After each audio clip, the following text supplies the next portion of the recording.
for our security people. That is the KDF. We've just awarded 10,000 for KDF. Out of that 11,000, 1,989 is our police. We have another 27,000 for the police that are under evaluation as we speak. So if you take out that, the balance represents home ownerships. Student accommodation, of course, is you don't own the unit. That one is rental. The military and the police, they don't own because those are built in the barracks and the police posts. So if you take out that, maybe 11,000 out of that, you will come maybe to about 140,000, which is all new mortgages. Now, ladies and gentlemen, because I believe we are reshaping the history of this country. We are fixing a broken system. And it is not easy to do it. There's been a lot of resistance along the way. There's been a lot of noise. We've stuck to the guns. Some at some very high personal costs. But it is the right thing to do. Because, ladies and gentlemen, for a country of... I had someone yesterday at the Devolution Conference, opening ceremony, say that Kenyan population now is 57 million. I don't know where they got me. I was at 50. So allow me to use 50. But if it is 57, I will not be surprised. Okay? But at 50 million people, Joe here will tell you that I don't know where the number sits, Joe, because I'm sure in the last couple of years, maybe we've done better in terms of new mortgages. 31,000. So we've added on just about 1,000. I mean, we've been talking about between 25,000 and 30, so maybe 6,000 or so mortgages. So a country of 50 million people, you have got 31,000, not 31 million, not 3 million, 31,000. Prof, surely, if these are your student mortgages, can you imagine 60 years later, we have 30,000. In 2 years, we are looking at adding 150,000. Okay? So I believe we are shaping history. Job, you can go to the next slide because I want to finish this. This on this slide, you understand. I'm not going to go on it. Go on. You know about the typologies. Sheila and them will come and talk about it. You can skip this one because I want to wrap up so that we can get the panel. I just want to spend 1 second on this one here because a lot of people think that affordable is synonymous to poor quality. Okay? Now, how many have visited Mukuru here? Okay? Now, Mukuru is social housing. And social housing is like the lowest class of housing in terms of pricing. But Mukuru, how many have seen now, and actually I've realized that because on my wall of TikTok, I see they post a lot of nice content on, and unpaid, by the way. I don't even know whether, Sheila, are you paying those content creators? You're not paying them? I'll investigate that because they're doing very nice content. I saw that in Mukuru, the first 1,080 houses that we have given, there is a small basketball court. It's not even full. It's not a full basketball court. It's half court. And there are people queuing in the evening just to go and play basketball. As a matter of fact, because of that, we have had to reshape the master plan of Mukuru, where we had 15 acres, where we wanted to go and put more houses, and we've said, watch us, we create a bit more spaces for people to breathe. Because these are a lot of people. You know, Mukuru, at 13,000, it is the biggest estate ever built in Kenya. One estate. I don't know whether there is anybody who knows of an estate that has more than 13,000. Buruburu, which was built in 15 years, is only 5,000. Nyayo, it's called Nyayo High Rise or Nyayo Estate. Was about 4,000? 4. I think it's about 4,000. Also built over a long period of time. So in 2 years, we are looking at putting 13,000 homes. So multiply that by 5, and you can see that there is an MCA that is actually going to be, in fact, there is an MP that will probably be will be voted in by just the people of Mukuru, right? So we are also reshaping politics kidogo. So if you put all those people together in that space, they need places where they can breathe. That's why our design principle is talking about open spaces. Okay? So the 15 acres where we were going to put up more homes, we've decided that we are not going to put up more homes. We will put a nice soccer pitch. We will put a running track, and so on and so forth. So, and that is our new designs. We have what we are calling now the 3rd generation design for affordable housing. You will love it because it has more open spaces. There is access, and then there is non-motorized walkways inside the estates. Okay. There is environmental and sustainability and smart technology. I'm going to come to that in the next slide quickly. There is safety and security. You know, can you imagine? You're talking about a social housing. This is someone who has come from a slum. They come into a gated community where now they're talking about playing basketball, where they're talking about CCTV camera. They are talking about well-lit streets, parking, all right? Okay, things that you normally associate with what? High-end living. Zile zenyu nyinyi, kwa sababu nyinyi najua ni watu wa hizo estates za huko juu. Okay, so that is what this program is doing. We are also creating communities. We have schools in there. We have hospitals in there. In fact, in Mukuru, we have a mall inside. And can you imagine watu wanatoka Mukuru slum, wanakuja mahali ndani ya mahali estate wanaishi, wako na mall huko ndani. Sio maisha ni mzuri sana. They even have a fire station inside. Prof. Inside one estate, they have a fire station and a police station inside there. So that tells you that we are not just building 4 walls and a roof. What we are giving our people, and because I believe this Sheila, her interest is about selling these homes, and the banks that are here is about financing. For you to finance, you must be able to sell. So what we are selling is not just a structure, so that we can be able to answer that guy who said, Nani hana kwao. Right? All right? Are we together? I hope I haven't lost you. Are we together? So, mwenye alisema nani hana kwao, it's not about, you know, if you listen to some of the guys that have come from Mukuru and they tell you they were playing hide and seek with rain.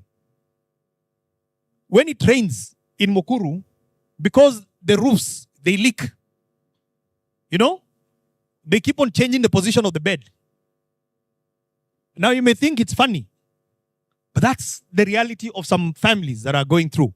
You know, una change kitanda hapa, ukinyeshwa sana unasema sasa wacha nijaribu ile kona ingine pale, unaondoa sufuria unapeleka pande hii. That is what they do in Mukuru. There is no dignity. So when we talk about nani hana kwao, it's not just about a structure. What we are giving people is a high quality of living. Okay? So, and then of course we are leveraging building technology. So next slide, Job, and then I know mnataka kuona cinema kidogo, so I'll show you some cinema.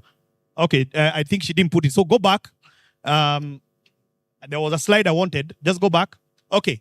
So on that one of smart technologies, the homes are smart as well. Mnauliza smart home ni inamaanisha namna gani? First of all, again, that, and I'm using Mukuru because it, as I said, it is at the bottom of it's a social housing estate. So you can imagine if I can be able to do that in a social housing, what will we do in a more market unit, all right? So in every unit in Mukuru, they have got fiber terminating in every home, because we are a strong believer that fiber and internet connectivity is a utility. Connectivity is no longer a nice to have. It's a must have. Just like the way you must have water, electricity, and sewer, we believe that the new utility is what? Connectivity. Mmekubali ama ni uongo? Because unaweza ukuwa na connectivity, unaweza fanya kazi pale. Si ndio hivyo? The next thing that we are doing is gas. They have got piped gas.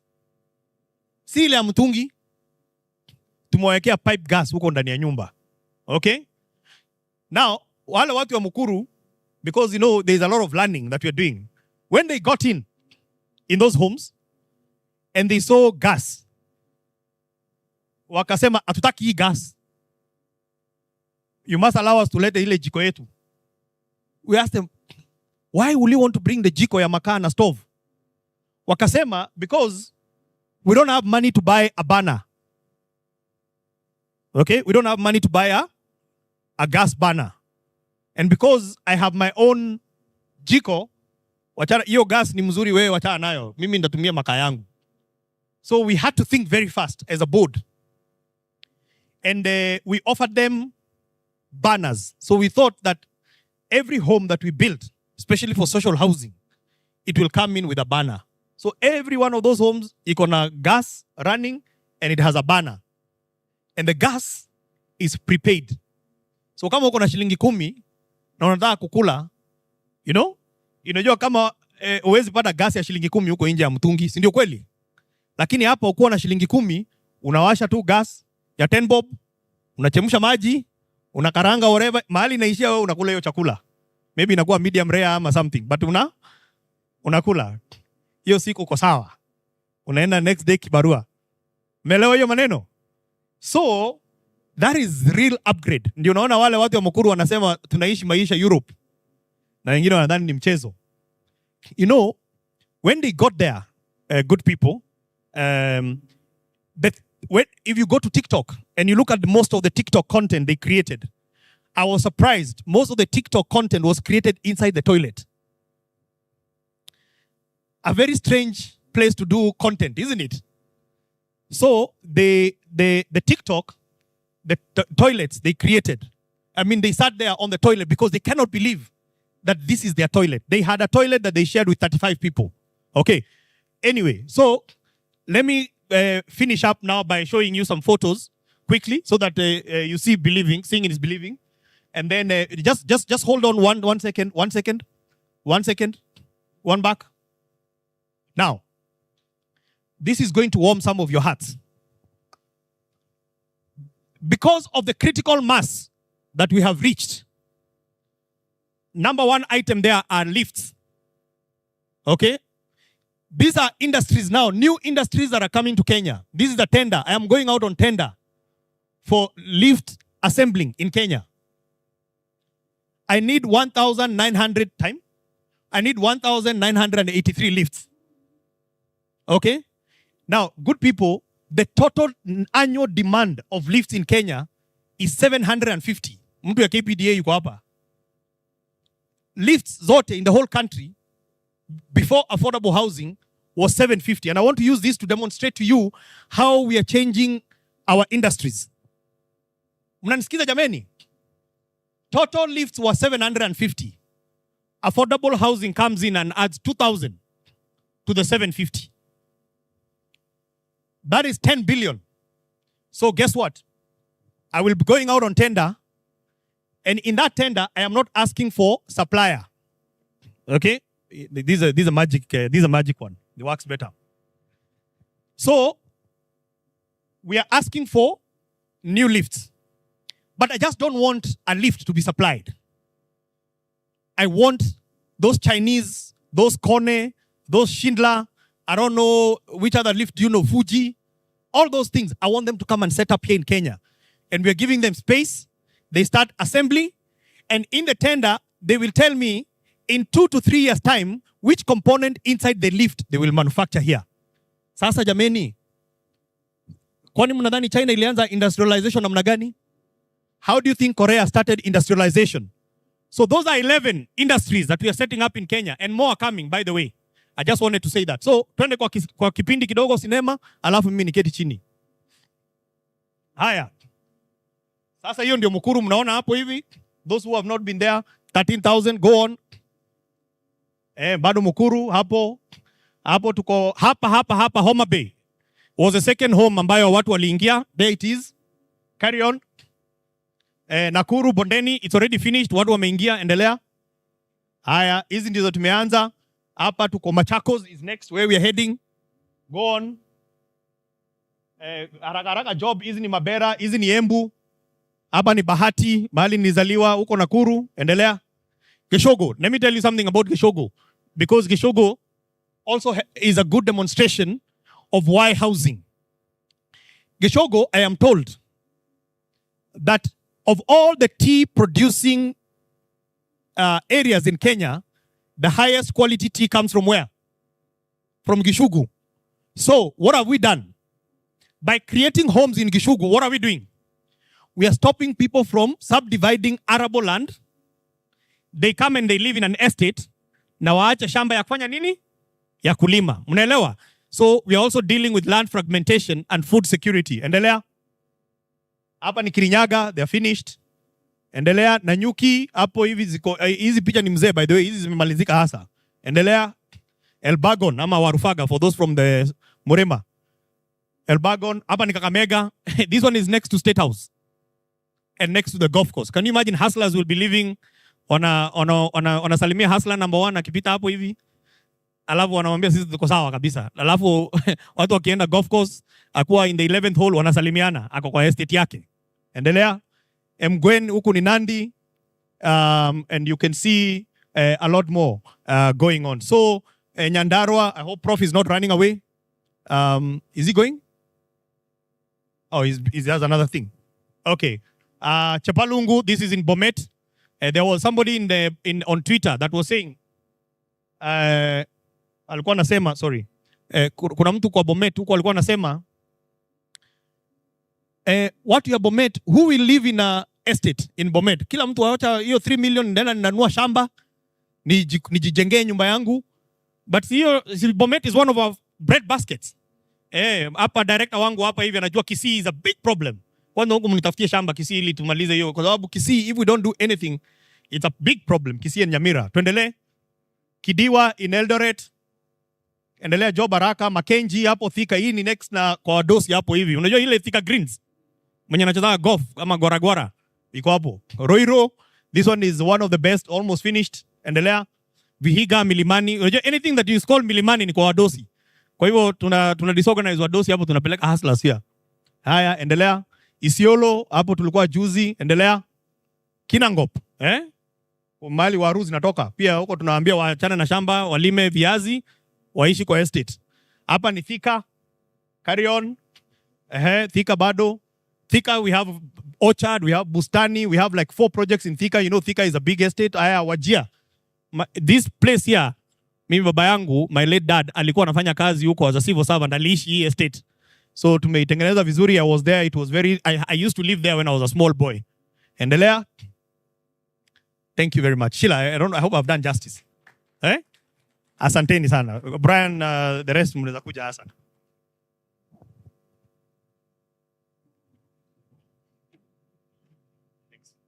Thank you very much. Yeah. I mean, I think the PS deserves a better, round of applause. You can actually see the passion in him when he's talking about affordable houses. And I was seated here and I've been thinking about that gentleman who was talking about nani hana kwao, which is very true. Nani hana wapi? Nani hana kwao. But affordable houses plan is to move people from having kwao to having kwake. So I think, Bwana PS, if we can get the gentleman, we need to tell him that the challenge is not nani hana kwao, but the challenge is nani hana kwake. Because we must appreciate there's a difference between kwao na kwake. All right? And so that's why affordable housing that is the plug of affordable housing, to ensure that kila mtu ako na kwake. And as long as yes, it's true, you have kwenyu, now you need to have kwako. And that's why affordable housing is here. Thank you very much. I mean, time is well spent. The governor had to dash for another meeting, which has been convened now. And so, but he has left us with his deputy, who is Dr. Matthew Owili. He's the deputy governor of the Kisumu County. He's coming up on stage so that he can deliver his remarks in about 5 minutes. And then we go into deep conversations with the panelists and discussants who are here with us. So, ladies and gentlemen, put your hands together for the Deputy Governor of Kisumu County, Dr. Matthew Owili. Thank you.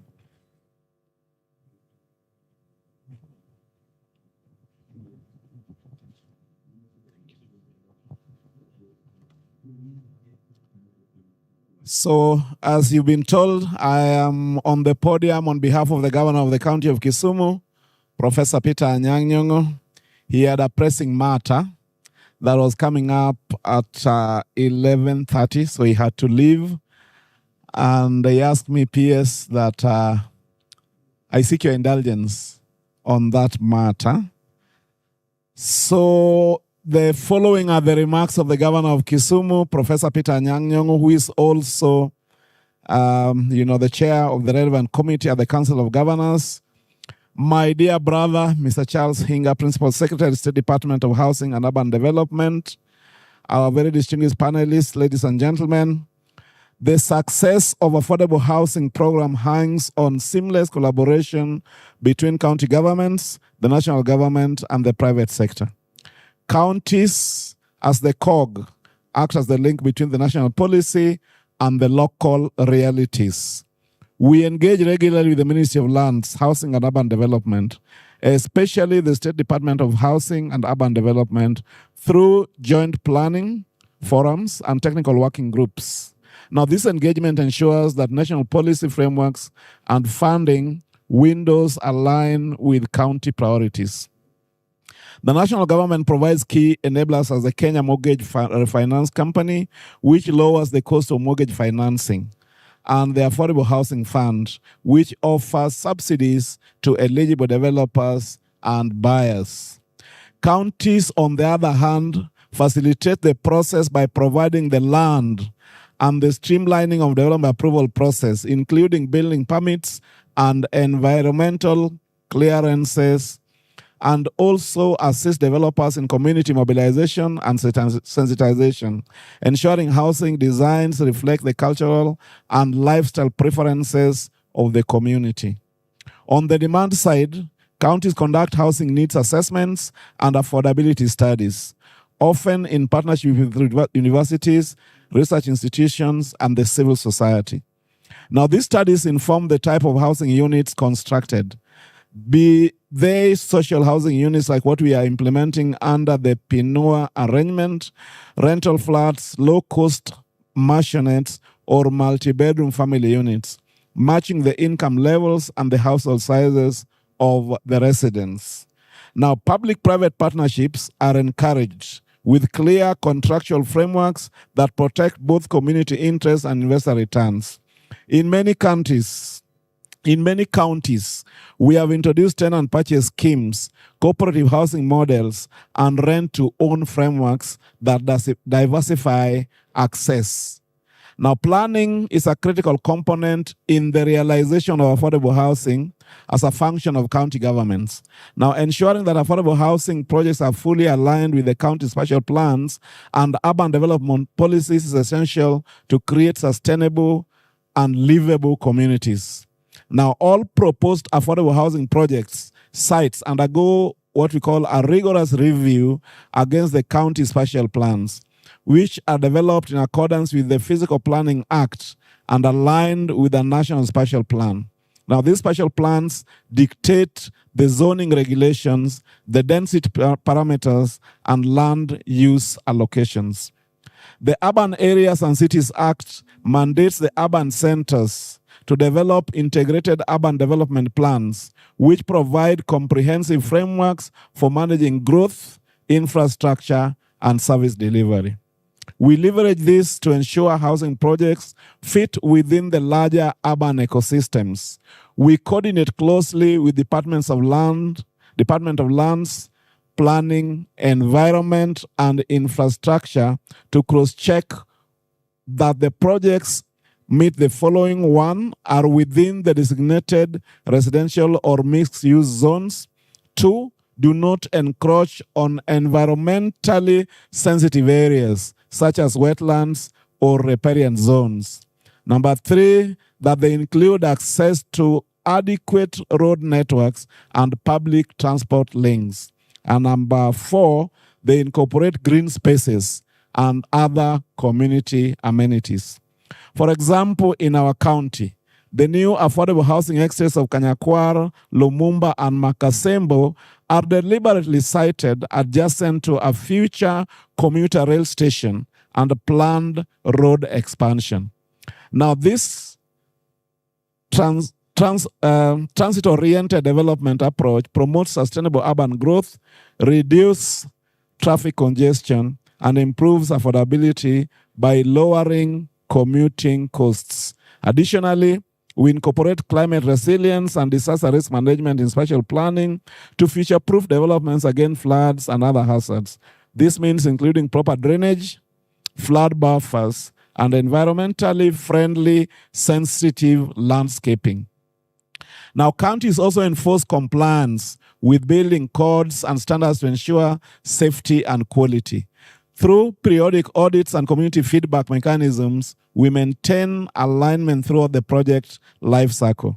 Ladies and gentlemen, it is noteworthy to state that counties have established structural institutional frameworks to systematically identify land and communities for affordable housing programs. A critical component is the use of the county special plans, as we said earlier, which provide an inventory of all public and private land parcels, indicating their suitability based on proximity to infrastructure, environmental conditions, and growth corridors.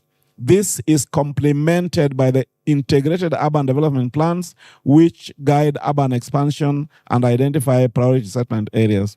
Now, within county governments, we have set up dedicated county and rural urban housing committees with the lands and spatial planning sectors. These units work in coordination with county land management committees and technical teams from departments of finance, environment, and infrastructure to ensure a holistic view of land use. We also partner with the National Land Commission and other government institutions to verify land titles and resolve any competing claims on or encumbrances. Now, this partnership is critical, ladies and gentlemen, because land tenure security is often a major hurdle in housing projects. Community participation forms the backbone of site selection. We conduct what we call grassroots consultation, leveraging local administration structures like ward administrators and chiefs to understand the socioeconomic profiles and housing needs. Now, this data collection enables counties to prioritize vulnerable and informal settlements for upgrading or redevelopment. Additionally, counties also employ the GIS system to map land use patterns, service availability, and socioeconomic factors, which informs what we are calling evidence-based decision-making. Now, the institutional mechanism is therefore multi-layered, combining policy frameworks, technical assessments, legal vetting, and community engagement. Counties have learned valuable lessons in order to be able to successfully implement the AHP projects, such as the following. 1, land tenure clarity is non-negotiable. Having a secure land title and clear ownership record drastically reduces project delays caused by legal disputes. Number 2, community engagement. Early and often in counties such as Kisumu and Nakuru, sustained community consultation from the planning stage created a sense of ownership, minimized resistance, and also facilitated smooth project execution. It is critical, ladies and gentlemen, to involve local leaders, women groups, the youth, and the informal sector stakeholders. Now, integration with the infrastructure, counties have to synchronize housing developments with water, electricity, roads, and sanitation upgrades that will reduce delivery gaps and improve the residents' quality of life. For instance, Mombasa County has prioritized connecting affordable housing estates to existing water mains and waste management systems. Then there's also what we call holistic urban planning, where counties have to embed AHP projects within their long-term urban growth strategies and special plans. Now, this prevents informal settlements from spreading haphazardly and ensures better use of efficiency. Better use efficiency. Now, innovative financing models is another experience that, this experience shows that reliance on bank mortgages excludes a large section of low-income earners. Counties have to embrace SACCOs, chamas, and microfinance, alternative financing sources, so that they can improve on the affordability of the units. Now, in terms of capacity building, many counties have identified the need to build technical and project management skills within their housing units to better manage the AHP projects, monitor quality, and coordinate multiple stakeholders. Now, monitoring and evaluation, implementing robust M&E frameworks will allow counties to track progress, identify bottlenecks, and apply corrective measures. Now, this discipline is key in ensuring projects are delivered on time and within the budget. Now, balancing rapid urbanization with affordability and quality of service delivery is one of the greatest challenges for counties, but it's achievable through the following strategies. The first strategy is what we call smart urban growth management. Counties are adopting planned densification rather than uncontrolled urban sprawl. This means encouraging vertical development, mixed-use zoning, and clustering housing near economic hubs and transport corridors. Number two, mixed income developments. By integrating affordable housing with middle and upper income units within the same development, counties can cross-subsidize infrastructure costs, making service delivery financially sustainable. Number three is leveraging on innovative financing. Now, beyond the traditional budget allocations, counties are exploring land value capture mechanisms where it increases in land value from infrastructure improvements can help fund further service delivery. Additionally, municipal boards, infrastructure levies, and public-private partnerships are avenues to mobilize resources without overburdening county revenues. Number four is enhancing service efficiency. We invest in technology and smart city solutions to optimize resource use. For example, using prepaid meters for water and electricity.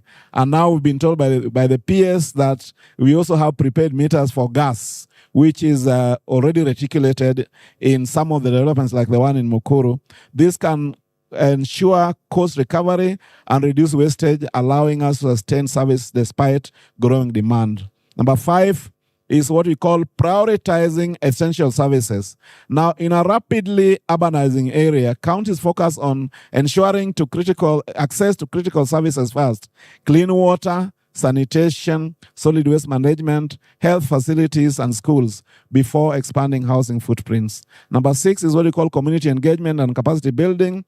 Empowering communities to participate in maintenance and oversight of services reduces costs and promotes sustainability. Number seven is what we call partnerships with the national and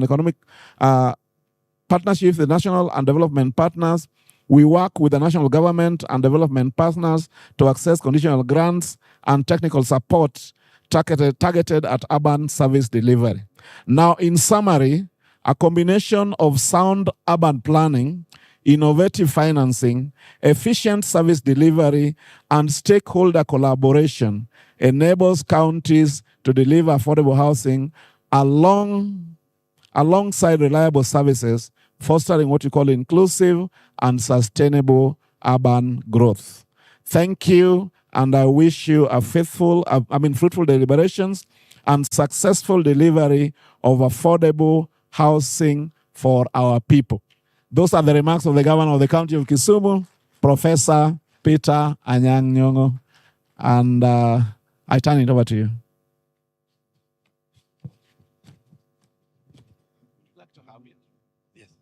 Yes.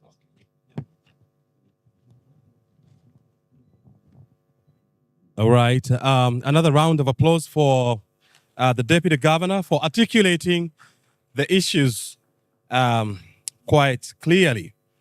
Ladies and gentlemen, the PS has to leave because of another national engagement, and so he has to leave at this point. Thank you very much, Bwana PS, for joining us this morning, and of course for sharing with us those insights. It is time now for us to get into the panel discussion for this morning. And remember, the theme for today is the roles of counties in affordable housing program provisions. That was a subject that was supposed to be tackled by the governor, but the deputy governor, you're leaving as well? Okay. Yeah, there is a panel discussion, and I want to call the discussant to come up on stage so that we can go through these and ensure that we are through by 12:45.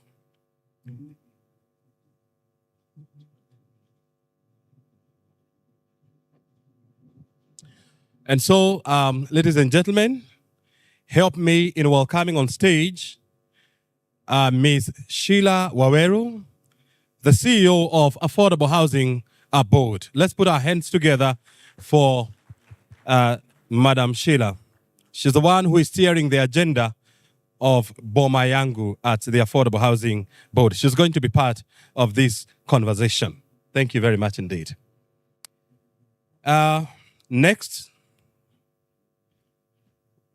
we have Mr. Johnston Altetia. He's the Chief Executive Officer, Kenya Mortgage Refinance Company. Let's put our hands together for Bwana CEO. This is a company offering finances so that affordable houses can actually become affordable and they can be completed right on time. Also, let's welcome on stage Ms. Rose Kananu. She's the Chief Executive Officer, Kenya Property Developers Association.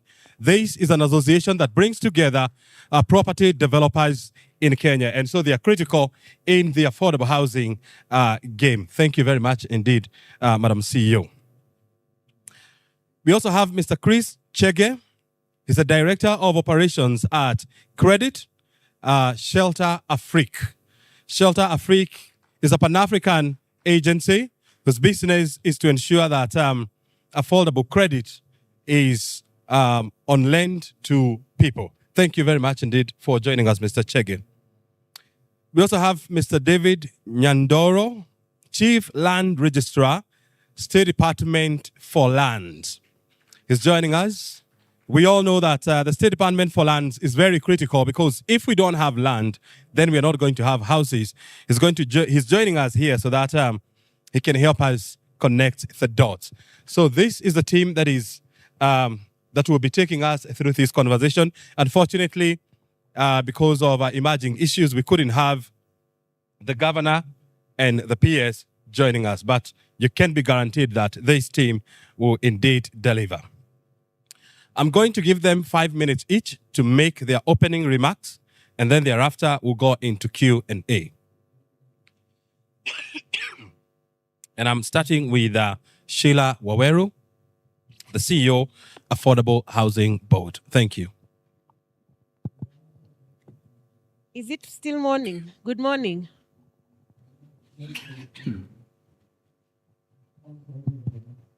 Good morning. Morning. As previously as I've been introduced, I'm Sheila Waweru. I'm the acting CEO of the Affordable Housing Board. And 5 minutes is quite short. We are squeezed for time, but there is so much to talk about in regards to this program. And as you've heard, we have various panelists discussing aspects around the affordable housing program. So I will focus my 5 minutes on the key aspect around affordable housing that Kenyans right now are very interested in knowing, and that's how to own a home. Initially, there was a bit of skepticism, and from the pain that we've been feeling, I know especially for the employed, when you see our pay slips and there was a bit of the cut from the housing levy, and we are wondering where are all these houses being built. Is this something that the government is just promising Kenyans and not delivering? But I'm sure by now all of you have been able to see a development coming up or completed somewhere close to you. Right now, the question is not on whether construction is happening. It is happening everywhere. We have projects, as the PS was able to show us, across the country. And now the big question is then, how do I benefit as a Kenyan?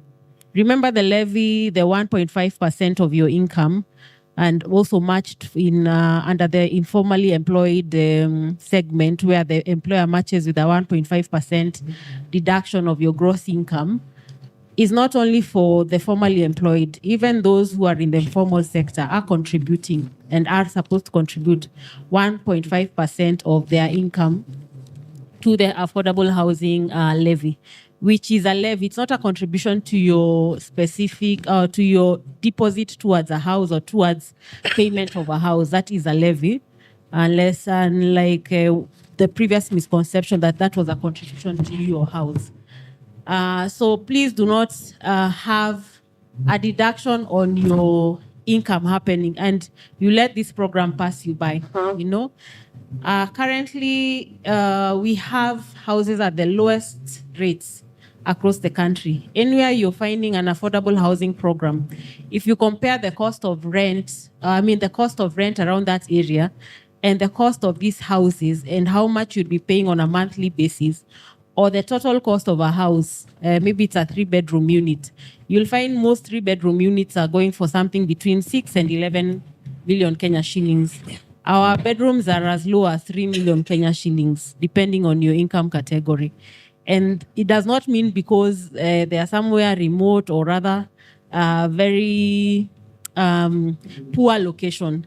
You've been able to see we're having projects even in the Milimanis of the various counties. So it's not an issue of where the project is. It's not an issue of poor quality of the house. It's out of the government's initiative to be able to bring to you a good quality house at the lowest cost. And this is because we are looking at how to ensure efficiencies and low costs across the entire chain, all the way from production to not including the cost of land into the cost of the house, to the final cost at the end of construction, what comes to you. And that has been, we've been able to do this because all along the way we've had to talk to our partners, we've been able to talk to our suppliers, we've been able to talk to our professionals, our contractors, and all of them are delivering their normal services at lower than market rates. So, right to the point of how to own a home. Every Kenyan has the opportunity to own a home. Initially, Kenyans who are at the higher brackets, income brackets, felt that probably the houses are just for lower and middle income brackets. But this program is open to all Kenyans. We do have 3 categories of housing that serve all Kenyans across all income categories. We have what we call social housing. It's for persons who are earning below 20,000 Kenya shillings per month. We do have affordable housing. Yes, they're all affordable, but we do have that category. It's almost like a middle level income bracket for persons earning between 20 and 149,000 Kenya shillings per month. Then we have the affordable mid class or market level, where it's for persons earning above 149,000 Kenya shillings all the way to infinity. So we do have houses serving all those categories. And how you're able to get this house, we do have a portal, we call it Boma Yangu portal. I'm sure all of you have been able to either hear of it, see it somewhere, seen it on a poster, seen it on telly, heard it on radio. That is where all the action happens. So you log on to www.bomayangu.go.ke, you register there, you provide basic information that will be asking about yourselves that help us make an assessment and to know exactly who it is that is seeking this house. And part of the information you provide is also your specific income. And that enables us to provide the best houses we have on the market and in our program that serve you. So on the same portal, you're able to see all the projects that we are carrying on, the ones that the PS has mentioned and even beyond that. So you'll be able to see. You can check within a county if you're interested. Does not mean you have to own a house where you are. You can select a house anywhere in Kenya. I can be in Nairobi. I select a house in Kisumu. I select a house in Homa Bay. Maybe I want my holiday home in Mombasa. So you select whichever project that which fits your needs. And you select a particular typology. You know, it could be a studio, it could be a 1-bedroom, 2-bedroom, 3-bedroom, dependent on your needs, your family. And then from there, then you are to raise a deposit for that particular unit, a 5% deposit. And this, the government, initially it was 10% deposit, but we've been able to reduce it all the way to 5%. And this is because the president and the leadership has listened to the needs of Kenyans. So then you're able to raise that percent, and there's deposit assistance where you're not in a position to fully raise it. You can apply for that still on the same system. And then you fill in the application form that is available to you on the system and submit it still on the system. You're able to get an offer letter still on the system, and we are able to carry out the allocation process. And for those ones who are successful, we are able to proceed to sign an agreement, whether it's a sales, outright cash purchase agreement or a tenant purchase. There are three ways you can own a home. You can buy through cash, outright cash purchase. You can get affordable home financing at 3%, 6%, and 9% for the income categories that I mentioned. And you can also be able to pay on tenant purchase scheme, whereby you pay on a monthly rate, the same way you pay your rent. And then over a period of time, once you're done with the payments, the house is yours. And this period, we've given the longest period to just be able to cushion Kenyans. That is 30 years, but I know most Kenyans would not get to 30 years while still paying on tenant purchase. So I know they've been there's quite a lot to speak about. But I also welcome you. We have an exhibition booth at the pavilion. It's the third booth. So please come there. We have our staff client service support there. We can register you. We can help you make your application. We can provide more information on on the home ownership journey. Thank you, Brian. Very good. Makofi kwa Madam Sheila. Thank you very much indeed. We're going to have the Q&A shortly so that some of your questions can be responded to. And as she has explained, just go inside the exhibition hall. Inside the pavilion, you're going to see a huge signpost of Affordable Housing Board, Boma Yangu. Go in there, ensure that you leave that pavilion after registration of how you're going to own a house. Are we together? And she has put it very well. You don't have to own a house here in Homa Bay. Yes, you can own it here, but you can also own it in Nairobi, in Mombasa, in Kiambu County, and of course, in Garissa or anywhere else. So go to the pavilion, visit their stand inside the Boma Yangu, get all your questions asked, and you register for that process. Allow me now to welcome another major player in this field, that is Kenya Mortgage Refinancing Company. And I want to welcome the CEO, Mr. Johnson Oltetia, also to give us his remarks in about 5 minutes. Thank you very much.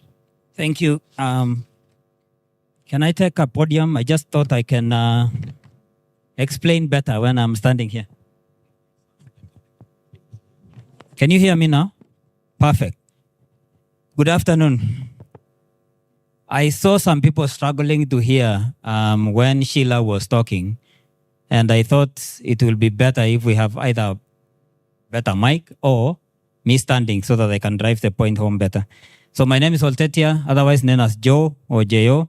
I'm the CEO of KMRC, and I'm very glad to have all of you or to see all of you around here for this important conversation. Remember, everybody anywhere in the world is a stakeholder in housing. And there is no time ever where housing ceases to be needed by people. And that's why we find this extremely important, and we decided to have this side event together with the State Department for Housing, as well as the Affordable Housing Board for a greater discussion.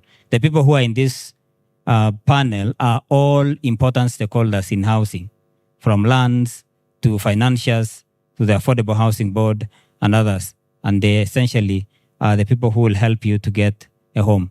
Now, I just want to quickly go into what KMRC or who KMRC is. KMRC is your financial partner for affordable home loans. Kenya Mortgage Refinance Company is a lender. We provide home loans, or we provide end-user financing to essentially to people to be able to buy homes. And what is the difference? The difference is not an ordinary bank. It does not mean that you go to KMRC like the way you do to an ordinary bank and get a loan at high rates that you see or you find whenever you go to financial institutions. We lend directly to banks and SACCOs. So we work with SACCOs and banks for purposes of distribution. They lend to you at affordable rates. And what do we mean by affordable? It is single-digit financing or less than 10% funding. So if you go to a bank today, any bank actually, some of whom are here, Housing Finance, KCB, ABSA, Stanbic, SACCOs like Stima, Harambe, and others, they give you KMRC home loans, which are extremely affordable. And what we are talking about affordable is less than 10%. That's number one. That's the rate, which is usually a key component on a home. The other key component in any home loan or any loan that you borrow is how long are you going to take to repay. That's a repayment period, or what we otherwise call a tenor. The longer it is, usually, the less repayments you make on a monthly basis. That's why KMRC provides financing for longer than 20 years. It's actually 20 to 25-year financing. And I just want to explain briefly why that is important. The important thing about that is not because it's going to put you into debt for long. No, that's besides the point. The most important part is the entry, getting into the home you need at that time. So it is lengthening, the repayments become little, and the interest rate is lowered. That's exactly why KMRC is there, because it lowers the interest rate. And it enables you to get small repayments that you can be able to afford now to go into a home. And that is the most important thing. And you know what? You don't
that a lot of Kenyans on the lower end are not getting or not qualifying to get those homes.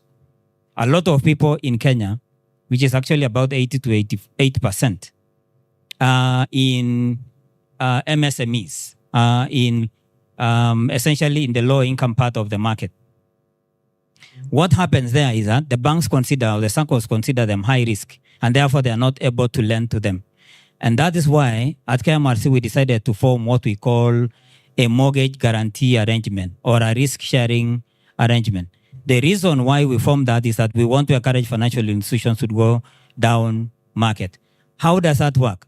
A mortgage guarantee is an arrangement or a financial arrangement where a third party guarantees or promises to compensate a lender, which is a bank or a SACCO, if a borrower, which could be you or me or something like that, fails to pay the mortgage. So that's why we set up that. And who are the parties in that? The parties are actually you, the borrower, the lender, and the guarantor. The guarantor we are talking about here is an institution we established in KMRC called Kenya Mortgage Guarantee Trust. The Kenya Mortgage Guarantee Trust is the guarantor that guarantees the financial institution. Why did we decide to do that? The reason is, can you give me one more minute? I'm being pressurized here to get out of stage, but I'm going to get out shortly. Now, the reason why we established the Kenya Guarantee Trust or Kenya Mortgage Guarantee Trust is, number one, to the lender, we actually reduce the risk of credit, or what we call credit risk. What that means is if a credit risk is reduced, the bank or the SACCO will be encouraged to lend to someone who is at a lower income. In fact, people who don't have a regular income, you know what a regular income is? People who don't have a pay slip. They essentially like a taxi driver or anyone who owns some little business and that kind of thing, they don't have a pay slip. But we are trying to encourage financial institutions to lend home loans to them. Now, what happens to the borrower? You essentially just take the home loan from that kind of institution. And the Kenya Mortgage Guarantee Trust then guarantees and lowers the risk for both parties, both the lender and the borrower, so that the borrower, in fact, will be able to give you that mortgage. What that does, it actually encourages home ownership, and that is a useful instrument for government.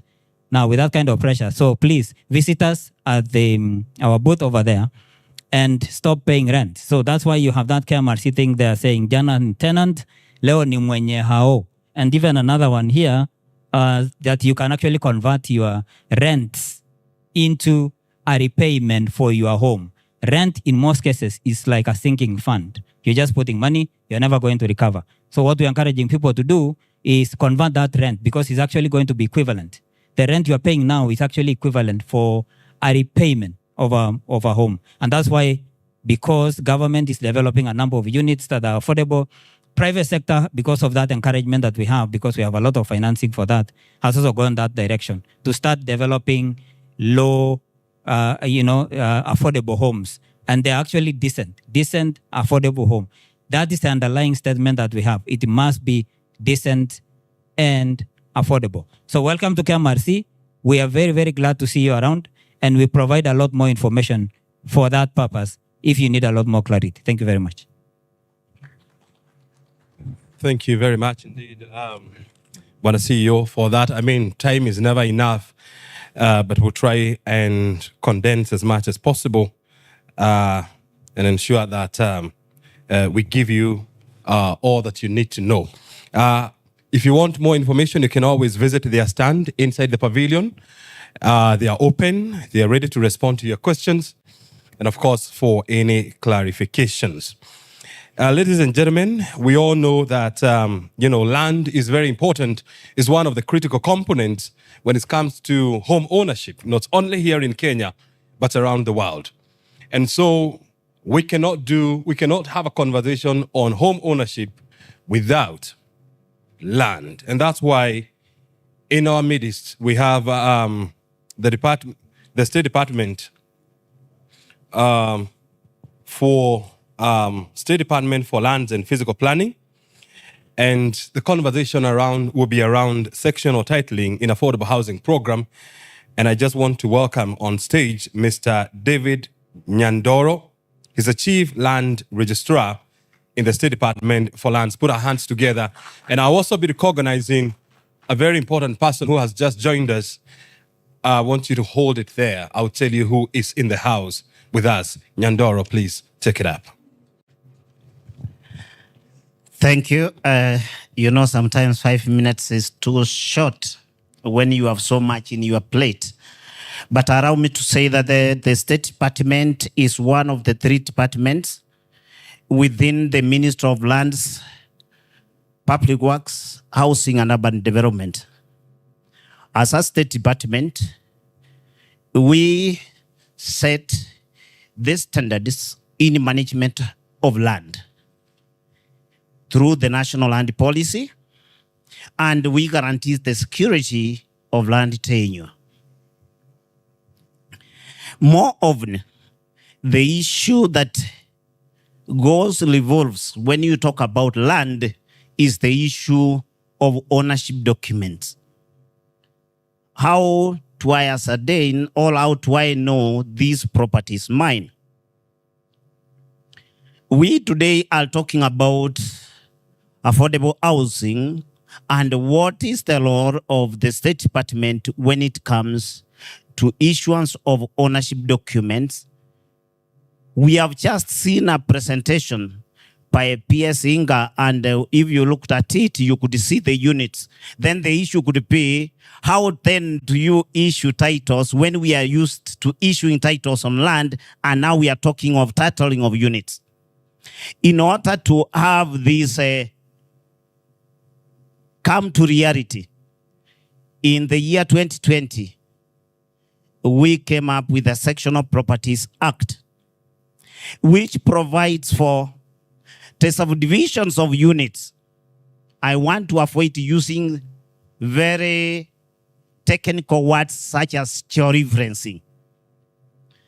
By surveying the units within the building and providing ownership document within that unit of the building. That is what sectional property is all about. There are key documents that are required for you to come up with that unit identifying the units. And this starts with the issue of the sectional plan. And this is where, as a State Department and the county governments, where we plug in, because the sectional plans require that they be approved by the county where the property is situated under Section 4 of the Sectional Properties Act.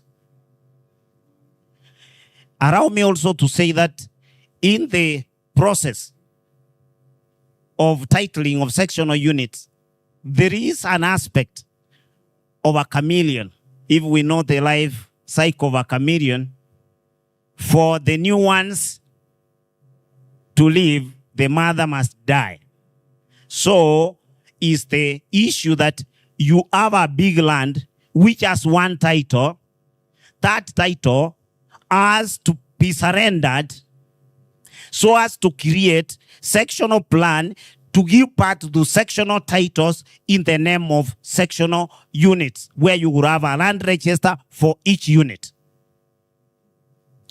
The aspect that comes in, there is the issue of common areas. If we were very careful looking at the pictures on the board, the common areas such as the staircases, the parking areas, the playground, these are common areas. So the unit owner has the equivalent of a shareholder in that the common space. And that is part of what is contained in the title, which is either certificate of lease, in case of leasehold, or certificate of title in case of freehold. So you will need to understand that in sectional properties, you will have both freehold and leasehold. Then we are aware that currently government, owing to the expense of coming up with the unit, has really concentrated on developing land that is owned by government, which is either national or county government. And in that circumstances, then the issue comes, I as a private entity, how do I have that ownership on public land? Which takes us to the aspect then of alienation. and the formation of the Affordable Housing Board, which is now a legal entity anchored in law. The responsible government institution then has to have, with the assistance of the State Department for Lands and Fiscal Planning, prepares the necessary instruments that leads to alienation of public land through a CAP memo, either to the county assembly or to the National Assembly, where then the land is alienated from being public and then registered as private to be owned by the Affordable Housing Board, which gives the mandate now at that moment that the land becomes private. Therefore, the issue we have had in the past, some of us have seen civil servants who retired, who were given government houses. Then there is now issue where they are chased out and told that these houses you got them illegally. Because then they were not anchored in law.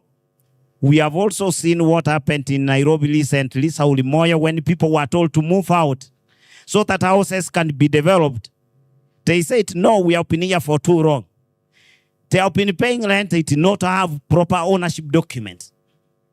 And because of that now, the current regime, the Sectional Properties Act, allows someone to have a certificate of title or a certificate of lease which guarantee the security of tenure of that homeowner. In order to facilitate and to assist the State Department for Housing, because the kind of developments we have seen, the number of units coming up, we came up with the National Titling Center, which is capable of generating up to 5,000 titles a day. Meaning a unit of 15,000, which in ordinary circumstances could take you closer to 2 years to do, now can be done in less than a month.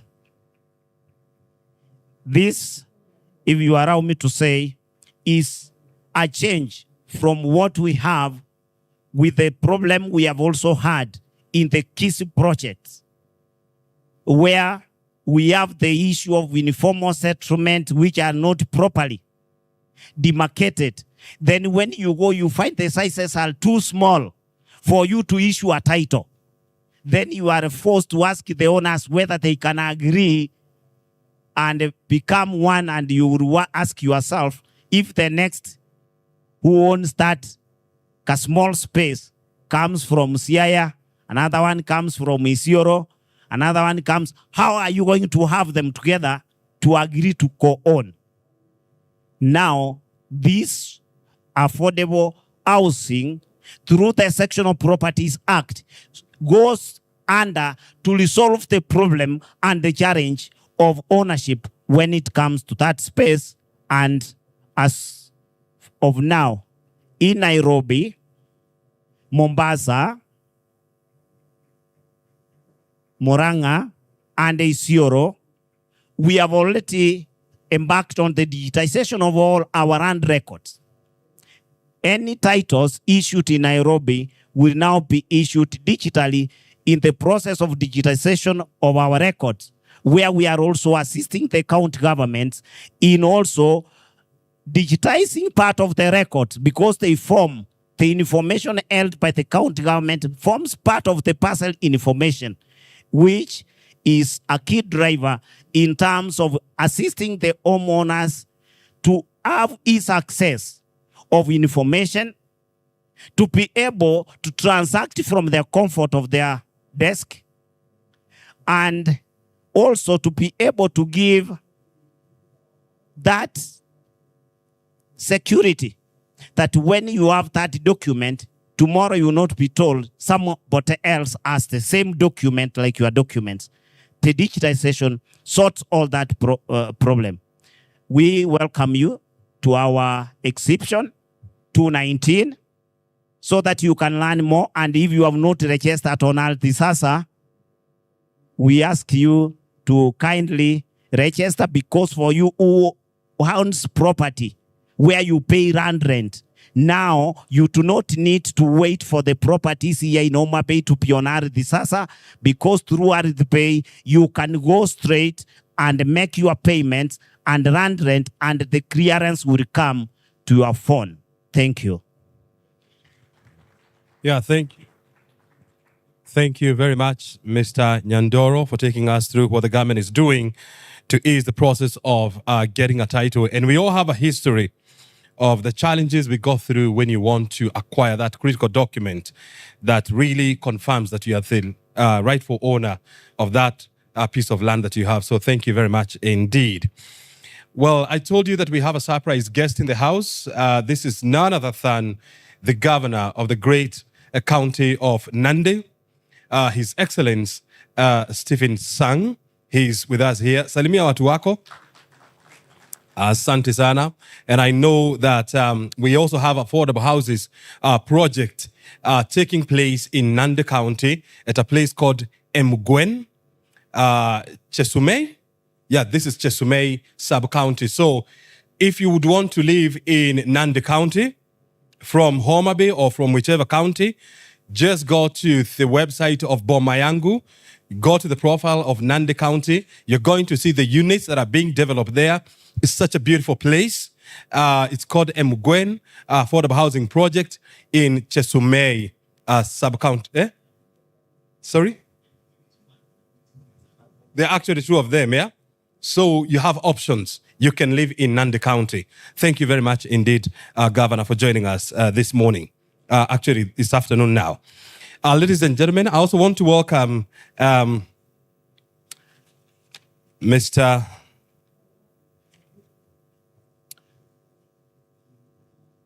Chris Chege. He's the Director of Operations and Credit at Shelter Afrique. Shelter Afrique, is a Pan-African lending institution established by 44 African countries, and their business is to drive ownership, home ownership here in Africa. And he's joining us now to give us more of the role of Shelter Afrique in home ownership, and not just home ownership, but affordable housing here in Kenya. Chris, thank you very much, and karibu.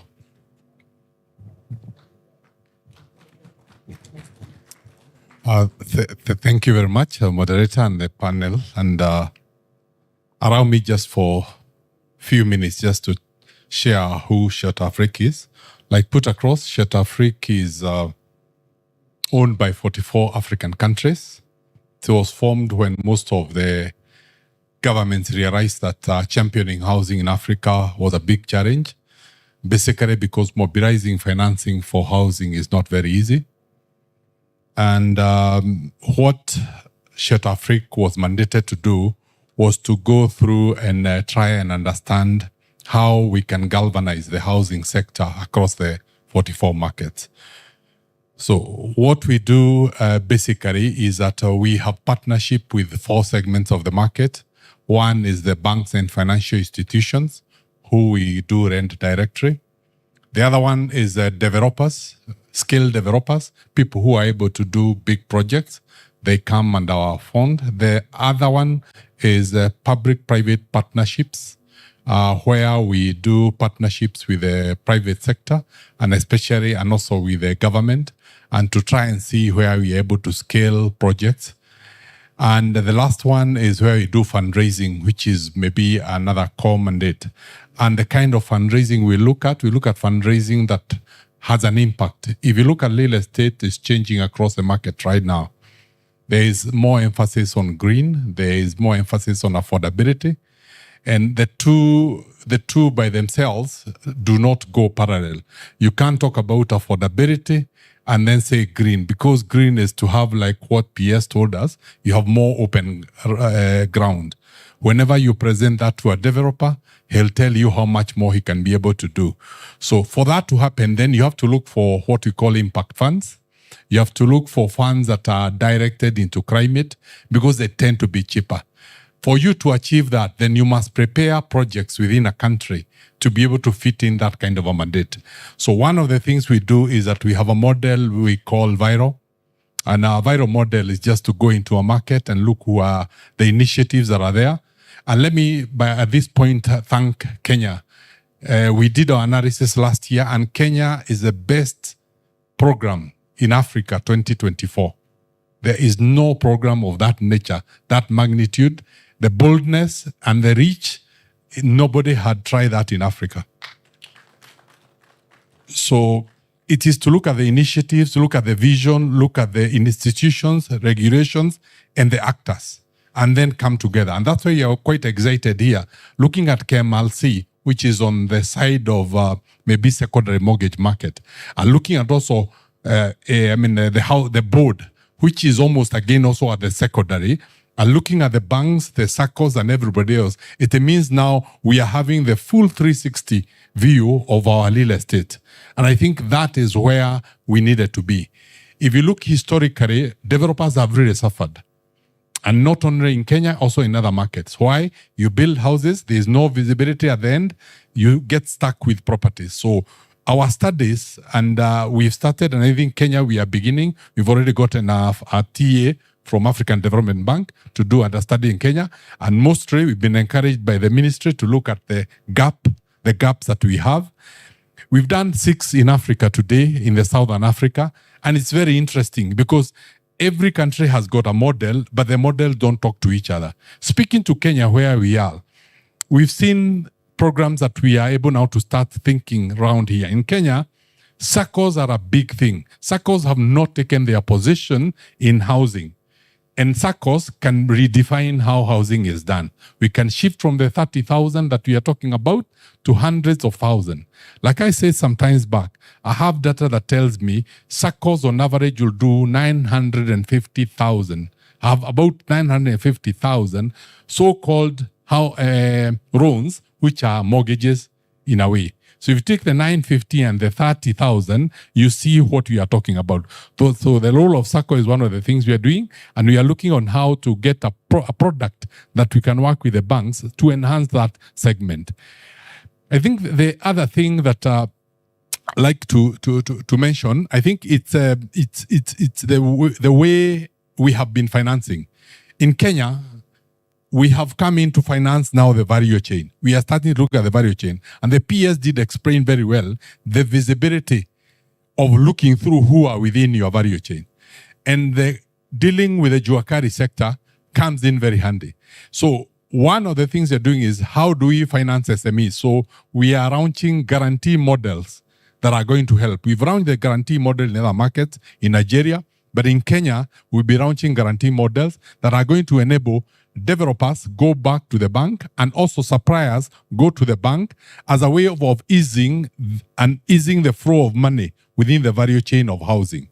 Some of these initiatives is what we are called to do by countries. Directly, we have financing, and we put in equity finance in what we think is another class of houses that is coming in, which is young professionals. For those who know, they have been student housing, but when students finish, they've had a problem on what is the next move. There is a company in Kenya who have come in and they have started doing what is called young professionals. And we've rejected equity because that's our mandate. We put in equity in that entity to help them develop the first, 3,000 beds in that kind of a setup. What am I saying? I'm saying our role is as a stimulant. It is to be in the market. It is to work with all the players to see how do we get the environment working very well. I think more will come as we discuss, but again, that's short Africa for you. Thank you very much, Chris. And of course, we need to be proud that as a country, we are setting the pace in Africa. And we all know that Africa is a continent. You have about 54 countries and about 1.3 billion people. So we need to be proud of what Affordable Housing Program is doing, led by Boma Yangu. I want to welcome on stage Ms. Rose Kananu. She is the CEO of Kenya Property Developer Association. She's going to talk to us. Let's put our hands together for Rose Kananu.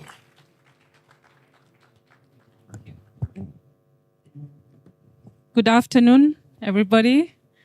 Allow me to start by introducing who KPDA, or Kenya Property Developers, is. We are the umbrella body of private developers in the country. And within our membership of around 160 and growing, we do have members who are professionals, engineers, architects. We have financiers, we have lawyers. And I open a welcome for those who are in that same sector to come and join KPDA.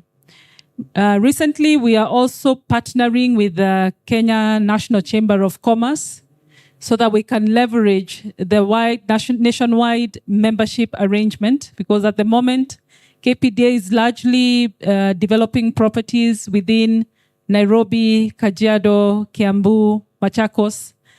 But with our intention now to get into the affordable housing program and support government in injecting more supply of units, we need to go countrywide. So welcome all. And we're not exhibiting today, but on the 25th of September, we will be holding our annual conference where we'll discuss a lot of the things that have been said here today and how we can stimulate the market of Kenya to increase the real estate asset class. So from housing to commercial buildings, industrial buildings, etc. So I will take just a short while. There's a lot that can be discussed about affordable housing. I'll take a position and just mention 4 critical things that will enable the private sector to hold hands with government to grow affordable housing. And I think we have heard that the housing sector is crucial because of the growing population and the rapid urbanization. So at the moment, the affordable housing program is not producing housing fast enough. And as His Excellency the President is always saying, affordable housing is about giving people dignity. Affordable housing is not cheap. I think our PS talked about that. Affordable housing is about stimulating labor. And so the private sector doesn't have a choice but to come forward and hold hands with government. So I'll talk about 4 things that will enable the private sector to do well in this affordable housing. And the first one is legislation. I want to talk about one very important legislation that was brought by the current regime in 2022, which is the VAT incentive program. I think a lot that is negative has been said about the finance bill, but this move by government to forego its tax and pass on a VAT incentive to developers, one, allowing them to be able to supply construction materials at zero-rated prices and to give back a VAT incentive has stimulated the private sector. As KPDA, we have an initial 10 developers that have gone through the process of getting a VAT exemption license through Treasury and the State Department of Housing. And we have a pipeline of another 30 who want to get into that program, producing about 15,000 homes. And you can see with those kind of incentives, we can produce more housing and faster. And in the Finance Bill 2025, there had been a push to remove those incentives because, of course, government is looking at how does it finance its development. And sometimes if you give too much incentive, then the money is kind of being removed out of the pocket of government and cannot deliver essential services like education, health. But we did lobby as KPDA together with other actors, and that incentive was retained. Another important legislation, I think we've had the Sectional Titling Act that my colleague has spoken about, a very important one. We also have the National Construction Authority new building code. I will be speaking at another panel later this afternoon. This new building code that was rolled out in 2020 and is now in effect is about regulating the building sector so that we can produce good quality real estate asset classes. It's about bringing about innovation. I mean, the last time we had a building code was back in 1968 through the provincial governments then. With this new building code, it's talking about climate resilience construction. We saw what happened when we had the big floods last year, with people losing their livelihoods, their houses got drowned, they lost lives. It's about safety, building safety. And this is particularly important when it comes to densification.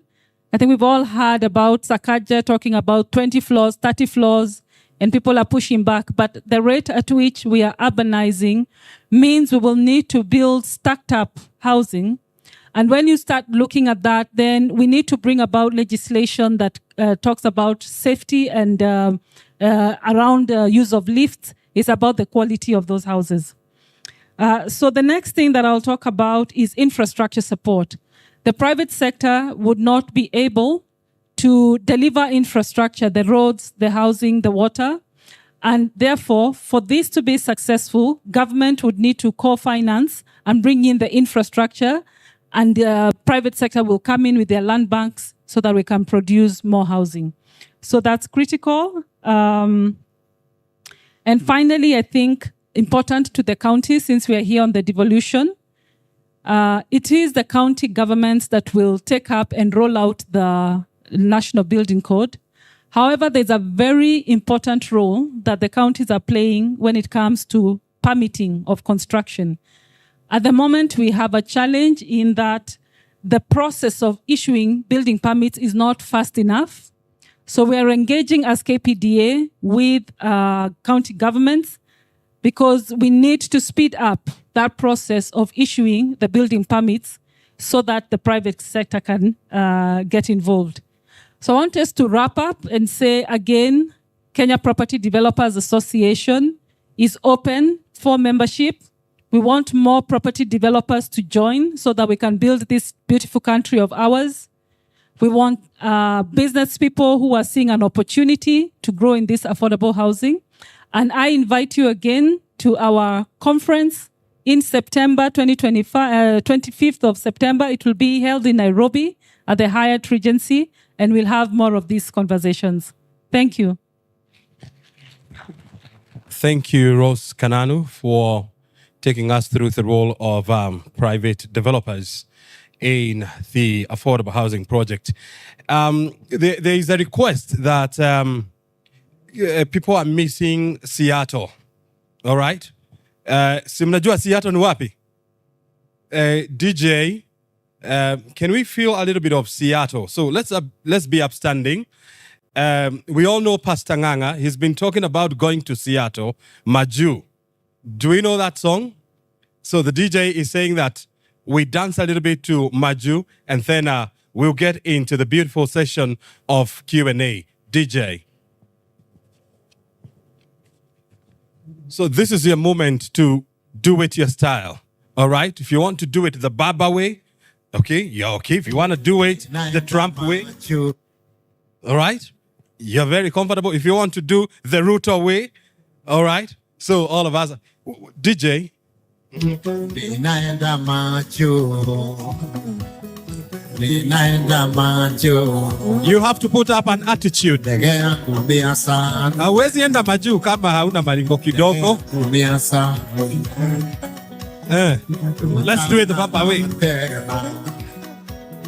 Tokona na mwako. How do you go, Maju? Yo mere de da watoma. Yo mere de da watoma. Yo mere de da die. Yo mere de da die. Tokona na mwako. Da die macho.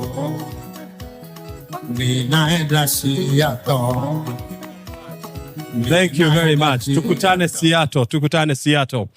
Ladies and gentlemen, we have about 10 minutes of Q&A before we break and join the rest of the delegates in the main hall. And so we are going to give room for about 3 questions. They must be burning and they must sound to be burning. So, do we have a roaming microphone? DJ, organize for a roaming microphone. So you are first, then 2, 3, 4. There's 5 because of gender. Do we? There is also another hand here. Those are 6 questions. And we close it at that point. I saw, yes, another lady there so that we can balance the equation. We are going to start with you quickly. Please don't explain your question. Don't try to respond to your question. Just ask your question. Ask your question. Yes, it's coming.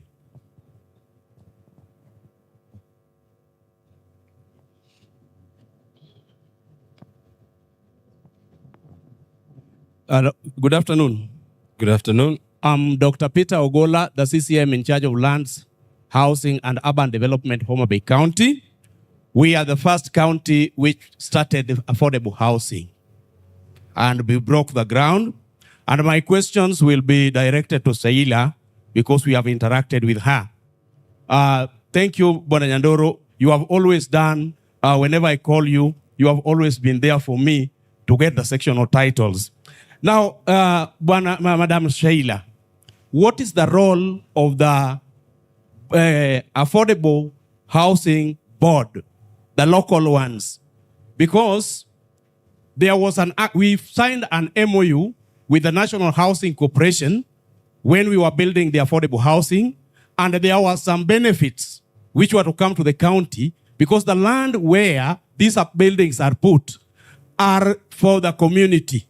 Whether they are national or county, they are for the community. What does the community stand to benefit on this affordable housing? Thank you. Because in our MOU, there was something for the community or for the county government.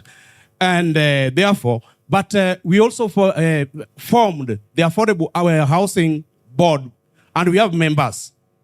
Right now, yesterday, the other time I called Mr. Kimeu, who is the chairman, and he told me that there's a lady at the site who is in charge. I don't know whether the project manager or whatever the name, I have forgotten. How does she relate with the Department of Lands? Because affordable housing is domiciled in lands. Asante, sir. Thank you. Thank you for that question. We are going to take a few questions. Yes. Let's go to the gentleman. Precise, concise, and short. Thank you very much. You'll allow me a moment with Sheila. My name is Raymond Kenywa. I'm the CEC member for Lands and Urban, Embu County, and the national chair of the caucus. And therefore, my questions will be representing the 47 counties. So I wish the PS was here to clarify a few things. But I want, first of all, to start with Nyandoro. We have a gap. And the gap is on alienation. The speed at which affordable housing projects were launched, very few counties went through the process of alienation to give land. And therefore, if we are not careful, and you put it very well, we might land ourselves into illegalities. So what is the State Department doing for lands to provide advisories to the counties to regularize alienation from public to private land? Thank you. Let me allow me a minute. Time. Yes. Time is not. Time is of essence. Yes. I'm the chair, so I might say 2-3 questions and then please do the last question. The other one is on Sheila. The affordable housing has actually evolved over a period. Can we say today that we have a prototype that fits purpose for various places? Holding that, we are concentrating on the peri-urban areas so that the things that we are talking about, we can share a prototype. Let me rest it there. Thank you very much indeed. Yes, let's go to that gentleman behind you. So those are 3 questions to Sheila. Thank you. This would have been gone to the PS Inga, but I think whether it's Sheila or you ask it, I would not mind. Now, the issue is that on these areas, the municipalities play a very key role in some of these projects that are happening because they have got a special plan for the development of the areas. There's a danger here whereby we over-concentrate on the city so many city Mombasa to develop these issues. But we realize one thing, the Kibera experience is there, whereby you find people have been given affordable housing, they end up going back to where they used to be, and then they start renting those areas and it's not benefiting them at all. What are the plans being done? Because I give an example of Maseno, where the university has got nearly 29,000 students that keep developing. Then you end up overdeveloping and concentrating on the city, where now the students are missing all this and they go to the city. Now, that kind of long distance, they want to live well, but they cannot afford all that. So this brings an issue of informal settlement, which we are trying to fight. Why do we over-concentrate these things on the cities and the major towns, and you don't go to the periphery where the municipalities are created to bring up some of these things to happen? So this is an area. Asante sana. Thank you for your question. I think that question will also be responded by Sheila. There are many people here. Just ask them questions. Yes. Okay, thank you very much. My name is John Otienadero. I happen to be one of the board members of Affordable Housing Board in Nakuru County. Even my committee, we are right here, and my chairman is Pradam Choma. He's just right there. We have a problem and a very great question.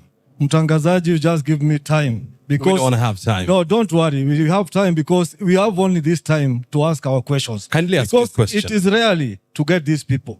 Number one, when I see the panel sitting there, even the people who are talking, I don't see even anybody representing the people we are talking, the informal people from the settlements. I happen to be one of them because I was born in Kivumbini, Nakuru. I have grown there. The problem with these things, when you are doing them, you are just doing them up or juu. When it comes to we people, they are down. We just find things that may happen. And there we have municipal people here. Even my chairman happened to be the director of social services in the defunct municipal council. You see, when you want to do this thing, even Mtangazaji, when you are going to the TV in KBC, you don't call even the people from the informal settlement to come there to explain themselves. We only see when you're representing us there, we just see Ojuang and the rest. So please, be doing that to us. Thank you. Because number one thing, when you see people talking about kila mtu haiko na kwao, that statement comes mostly from us. Because number one thing, we saw the Bodeni affordable housing, it was done. The land belonged to the ile inaitwa PIDA, the public works. When it was done, we thought that most of the people who are going to benefit from those houses were we people from the slums, because that is the village of Transcom. All those people who are playing football, they know Transcom. At this moment, when you go to those houses, you never find anybody who was born there, who lived there, even they don't belong there. Thank you. Number two thing, Sheila, when you are working with this thing, just come to the boards, because I thank my governor, Susan Kihika. Alinipe that appointment because I represent that mass. Because sisi ndo tunajua hiyo kitu inatuchuna sana. Asante. So, Sheila will come to book appointment na wewe so that we discuss those things. Na mkwe mkituweka hapo. Hata mtangazaji tutakuita. Asante sana. We represent those people there. Thank you very much. Let's go to the next question. Gentlemen, we have to be out of here by 1 o'clock. We have to join the rest. So that's why we have to be in a hurry. Please, ma'am. Thank you all. And thank you for the very good things that we have learned today. My name is Esther Mwangi. I start with the CCP. I'm an expert in credit, and my question has been, when I have heard that there is a guaranteeing body, but now these people who get these houses, even if it's the ownership through rental, if someone fails to pay, and from my experience, some of them is not because they can't afford, it's an issue of character. What do we have to do about them? What is in place? What policies do we have? Another question I'll ask is in terms of what Shira said, you can have a getaway home in Mombasa. The better part of your time you are not there. Is it allowed that you can maybe put it on Airbnb, or you can subrent it, or how does that go? And the final one is with the Kenya mortgage refinancing. Maybe you could have mentioned if the amount that somebody is paying, if you are somebody who is on a payroll, does it qualify for a relief? Thank you. Asante sana. So another question to Sheila, and a question to all 30. Finally, There was a question at the back and another question here so that we can wrap it up. They respond, we break, and we join the rest. No, let's first of all take the question from them. Yeah. So thank you. My name is James, and I want to speak as a Kenyan and also as a taxpayer. Hearing from Sheila about the way you have put the bans on the affordable, the social, and the market, and as a taxpayer, don't you think you have been so hard on the taxpayers? First of all, you forcibly deducted our money without consulting us. Then we don't have the first opportunity to get these houses. Then coming here, if you earn more than, you said 149, you go to the market rate whereby you pay more than the other people who earn less. Don't you think you have been so hard on the taxpayer? It's like a punishment. Even the more you earn, the worse for you. Another thing is, as a Kenyan, in case we have a change in government, how safe are we that we take those houses as takuja kubomolewa ama things to change? And those are the issue that Kenyans are having so many questions. We are not sure what happens if we have a change in government after maybe 10 years. What will happen to those people ambao watakuwa wameshachukua hizo nyumba? Asante sana. Those questions go to Sheila, the sustainability of affordable housing. We have finally the lady at the back, and then they're going to respond. Good afternoon. Yes, good afternoon. My name is Evelyn Ila. I work for Laser Property Services. I'm basically representing selling agents. So I have a question for this KMRC CEO. You talked about the guaranteeing trust for the common mwananchi who cannot afford to pay for the mortgages from the bank. Please let us know how the individual is supposed to access support from this trust, and how is the bank involved in this process? The other question is for the CEO for affordable housing. You talked about accessing mortgage, and we all know that some of these houses are under construction. So let us know, is the bank financing at that stage? Where does the financing come in? My other question is on lands. How does the land registry support the mortgage process? Because we know banks cannot fund without sectional titles. Thank you very much indeed. Three questions, one for land, Sheila, and all Tetia. We'll start with Sheila. Kindly respond to the 5 questions directed to you. Thank you, Brian.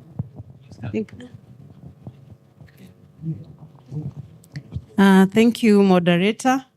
And thank you for the questions that have been raised. There are more than 5, but I'll be able to handle each and every one.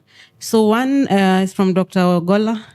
Good to see you, and karibu to the session. Has been on the issue of the roles of county committees. Under the Act, Affordable Housing Act of 2024, there was established county committees, affordable housing county committees in each of the 47 counties. The counties were required to establish them. The Act outlines the membership. The Act outlines the roles of these county committees. But we did face a challenge, especially around issues of financing the activities of these committees. And the issues of, there was the bill in Parliament regarding that. And we were unable to unlock it over the last year. So we were unable to really operationalize these committees, but that through the Senate and the National Parliament, we were unable to lock that. And therefore now the role, we will be able to operationalize them over this current year. Financing has been locked. Their roles are there. Most of the boards have been able to establish. I think by now we have about 37 of the 47 counties which have been established. So then we'll be able to operationalize them. And it has taken quite a time, some long time to do that, which is also unfortunate for us because we intend these committees to be sort of our boards within the counties. We anticipate them to help us in identification of the project areas where we'll be carrying out the projects, to help us in issues around stakeholder engagement and management, to be able to oversight the projects that are being implemented within the counties, all the way to closure and help us in terms of ensuring that there's proper uptake of these projects. And our projects are not only not only on affordable housing. We undertake institutional housing, we are doing markets, and all this we anticipate that they are going to have proper uptake and utility to be able to serve Kenyans. So that is where we are with the boards currently. Mr. Kenywa from Embu, you raised issues around whether we have prototypes for the affordable housing. And the answer is yes. And it's for all types of housing that we are doing, whether affordable, social. We have institutional housing for our higher education institutions. We have universities, we have KMTCs, TVCs. And the reason why we ensured we have prototypes, one, it enables us to ensure that we have quality output. They are standardized. So if, let's say, it's a door, you know the standard is this one. If it does not meet standards, it is kept out until the suppliers are able to provide the same. Secondly, as PS had mentioned, we are trying to ensure we build cottage industries within the country. The only way we are able to do this is by ensuring the standardization of certain products, such by we know we can be able to put up either a manufacturing unit or a supplier can be able to, one of the major, whether international or local, is able to put up assembling plants and so on in the country. So we do have prototypes for all our housing, which are replicated across the country. We have received requests, especially from counties in the northern eastern region, because their circumstances are a bit different. Heat in the area, environmental conditions. There are areas they have quite huge chunks of land available, unlike other areas. So for them, they have requested a bit of adjustments, which we are looking at. But generally, we do have prototypes across the country. There is also the issue around renting out of units. As we build affordable housing, our main goal is to ensure that there is ownership of housing units across the country, to have Kenyans be homeowners rather than the current condition where most of us are renting.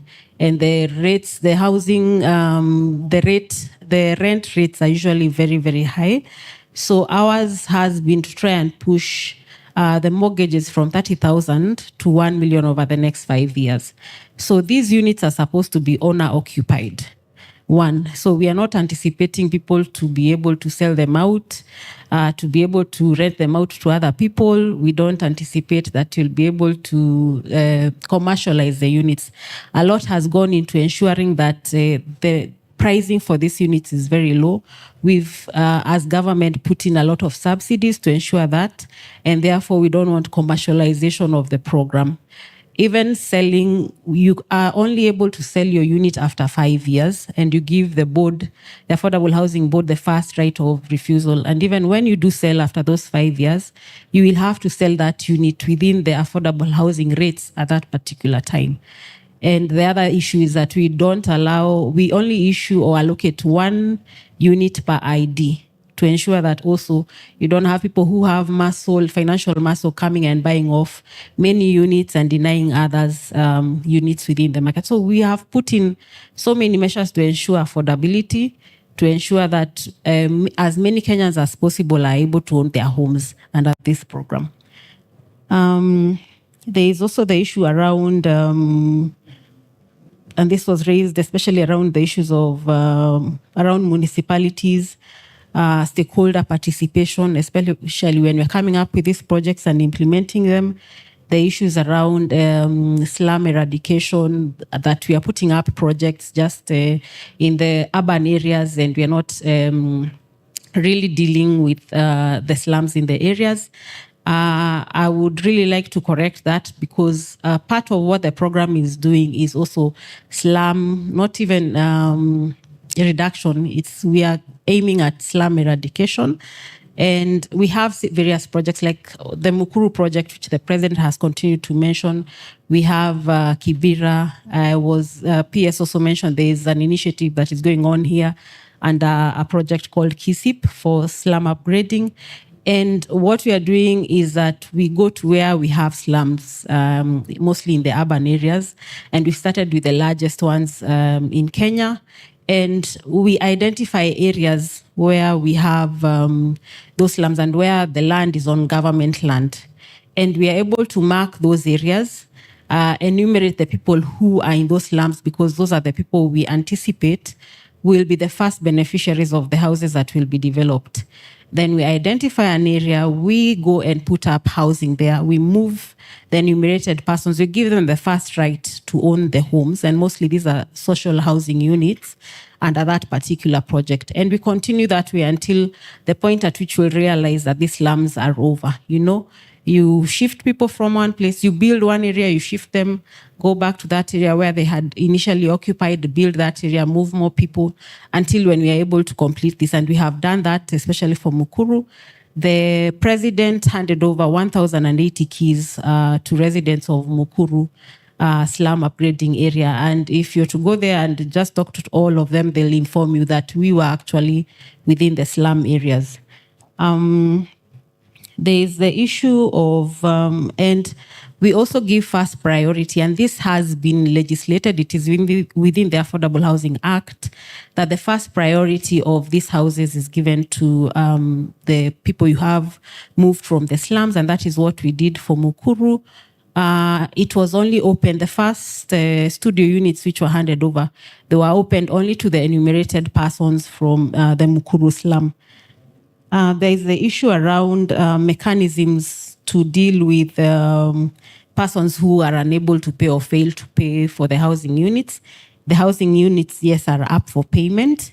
And within the Act and the regulations, there are mechanisms to deal with default on payment, where you're given a notice, several of them, over a period of time. And you're also given the option to change a unit, because life sometimes deals us the negative hand, and your financial circumstances change. Under the program, you're allowed to change a unit, either from higher, maybe it's a 3-bedroom, to a lower unit, to a studio if your circumstances change, or maybe your family size has changed, and as well from a smaller unit to a bigger unit. And you still do this on the Boma Yangu platform. You apply for a unit.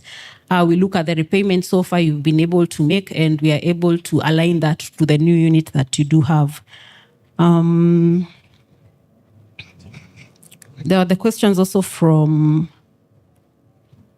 James. I believe that is on security of ownership of the units. My colleague will be able to discuss more on that. But yes, we as a board are ensuring that all units will get sectional title specifically for your units, and all the owners within a development project will be members of that. They'll form a company, a management company for that particular project where they live, and each person or each unit will have will be a shareholder within that company. Therefore, you decide how you run the affairs of your company, how you'll manage common areas, and all other aspects. And therefore, you have no worry that over time your units will be sold or will be taken up.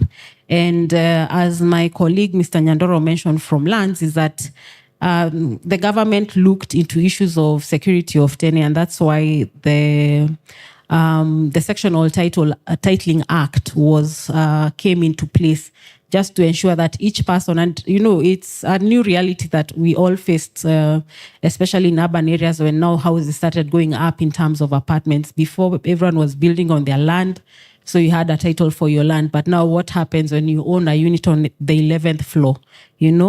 How do you ensure that you have ownership of that particular unit?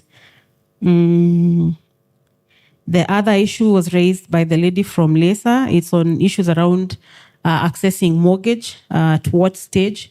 We had, as the board, put out 4,888 units for sale on the Boma Yangu platform. Remember, I told you log on to www.bomayangu.go.ke for units which were and are still under construction but close to completion.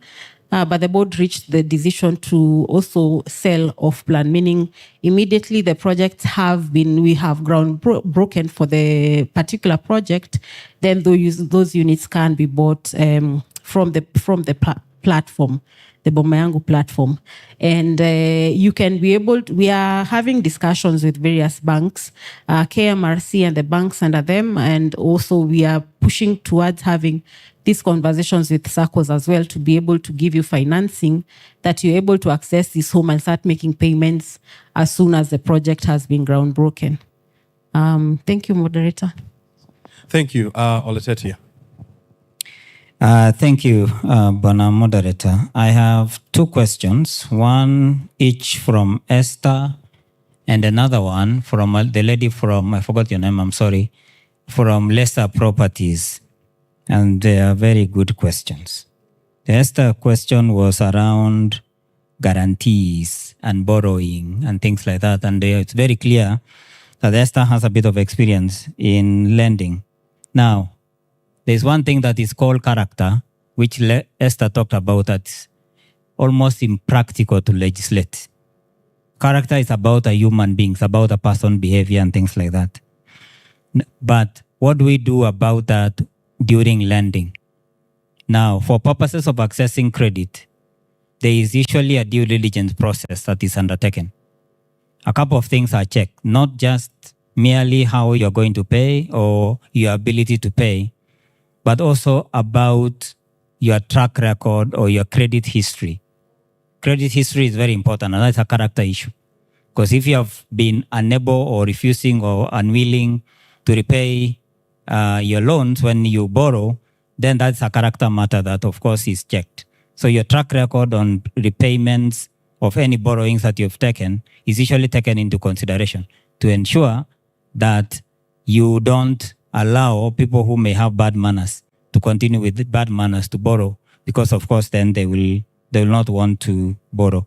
They will always want to borrow with no intention of repaying. The other one, which I think Esther alluded to, is in relation to qualification criteria.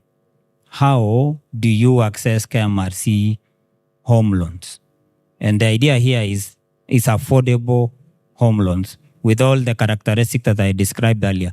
About it's less than 10%, is mainly about, actually it's 9% the loan you get, whether or not it's longer term, 10, 20, 25 years if you want that. If it is fixed rate, that's what we have. And also the fact that you can get financing for the whole amount of the home loan that is required. And that's what I mean is you actually get 105% financing, meaning 100% is the value of the house you're going to pay, and the 5% margin is to enable you to pay incidental costs. The incidental costs are usually the legal fees, the land tax, it's called what? Stamp duty, which is actually a government tax. You know, those are some of the incidental costs that you have to incur for purposes of processing that loan. So, what other criteria do we need to check out for you to qualify for the home? Is your income. Will you be able to repay a loan for a certain value of a home? That's the categorization that we look at. It is essentially qualifying for a loan that you can afford to repay, or for a home loan that you can afford to repay. And that is the factor of your income. Remember, income, there is a law in Kenya that requires that a third of your income must remain for your other purposes. And therefore, that also is an issue that has to be checked. And we have properties, or the properties that have been constructed, you identify your home yourself. Homes are very personal. You have to identify from wherever it is that you want. And then you go to a financial institution, a bank, or a SACCO. Remember, we have at the moment at least 15 SACCOs that are working with KMRC, and they are spread across the country. I think I didn't mention earlier that we have disbursed over 22 billion shillings across the country to 38 counties in the country where people have taken mortgages. And of course, we'll want that to increase a lot more. So if you don't want to go to a bank, please go to a SACCO. They get the same funding from KMRC, and you should be able to get that funding. The lesser property lady about Kenya Mortgage Guarantee Trust. So What we have is a third party in form of Kenya Mortgage Guarantee Trust, which provides an assurance to a financial institution that if they give you a loan or if they give a lower income person a loan and that person fails to repay the loan, the trust guarantees that it will repay the loan that the financial institution has granted to you. What that does essentially is that it encourages that financial institution to lend to you. It encourages that SACCO, it encourages that bank to go to people who have low income and provides them. Now, you don't need to do anything. The only thing you need to do as a borrower is actually go to the SACCO or go to the bank, and you have already identified a home that you needed, and therefore you want that loan. It is the SACCO, the bank, that accesses the loan, and there is a criteria that they have to follow for them to be able to apply to the Kenya Mortgage Guarantee Trust for that loan to be guaranteed. Because the guarantor here, which is the Kenya Mortgage Guarantee Trust, guarantees a lender, not the borrower. The lender will be able to give the loan to the borrower, but then the guarantee is to the lender. And the lender in this case is a bank, is a SACCO. So just identify the home. They will determine your income or ability to pay, and of course, based on the property that you are taking, and the rest will be done by the financial institution. Thank you. Thank you. Nyandoro, there was a question for you as well. Allow me start the question from our colleague from Embu. He talked about the gap in the law relating to alienation. I don't think that currently we have a gap in law. Rather, I would look at the manner in which when we started the program, how it started. Those of us who remember, we had the issue of even where private individuals could come and hover their land. But when government took a park, then they realized if you go to get private land, you have to do a purchase of that land. And the purchase of that land could go to the cost of the unit. And that way, because there were properties that were owned by either county or national government, but we did not even know what those parcels were served for. So it was critical to go back and find out the intent for those parcels so that you can pin them to the point of getting to ownership. The next thing was about the planning of those parcels, where you were going to have, most of them were not even titled. Others are cases even in court. And a good case in point is what we saw here about Mukuru. Mukuru had people what individual titles over public land. The State Department, in collaboration with the Ethics and Anti-Corruption Commission, the National Land Commission, went to court, challenged those private ownership, got the land through the court before the launching of the project. So it is very critical that the project where we are going to have affordable housing, it should be clear that it is government land, either for national or county government. Then there is the surveying, titling of the property, which now would be able to give us in terms of the issue of advisory to the county government. I remember in the year 2022, we had a meeting with the Council of Governors. In that meeting, key on the agenda was on affordable housing, how will the land held by the counties be brought on board?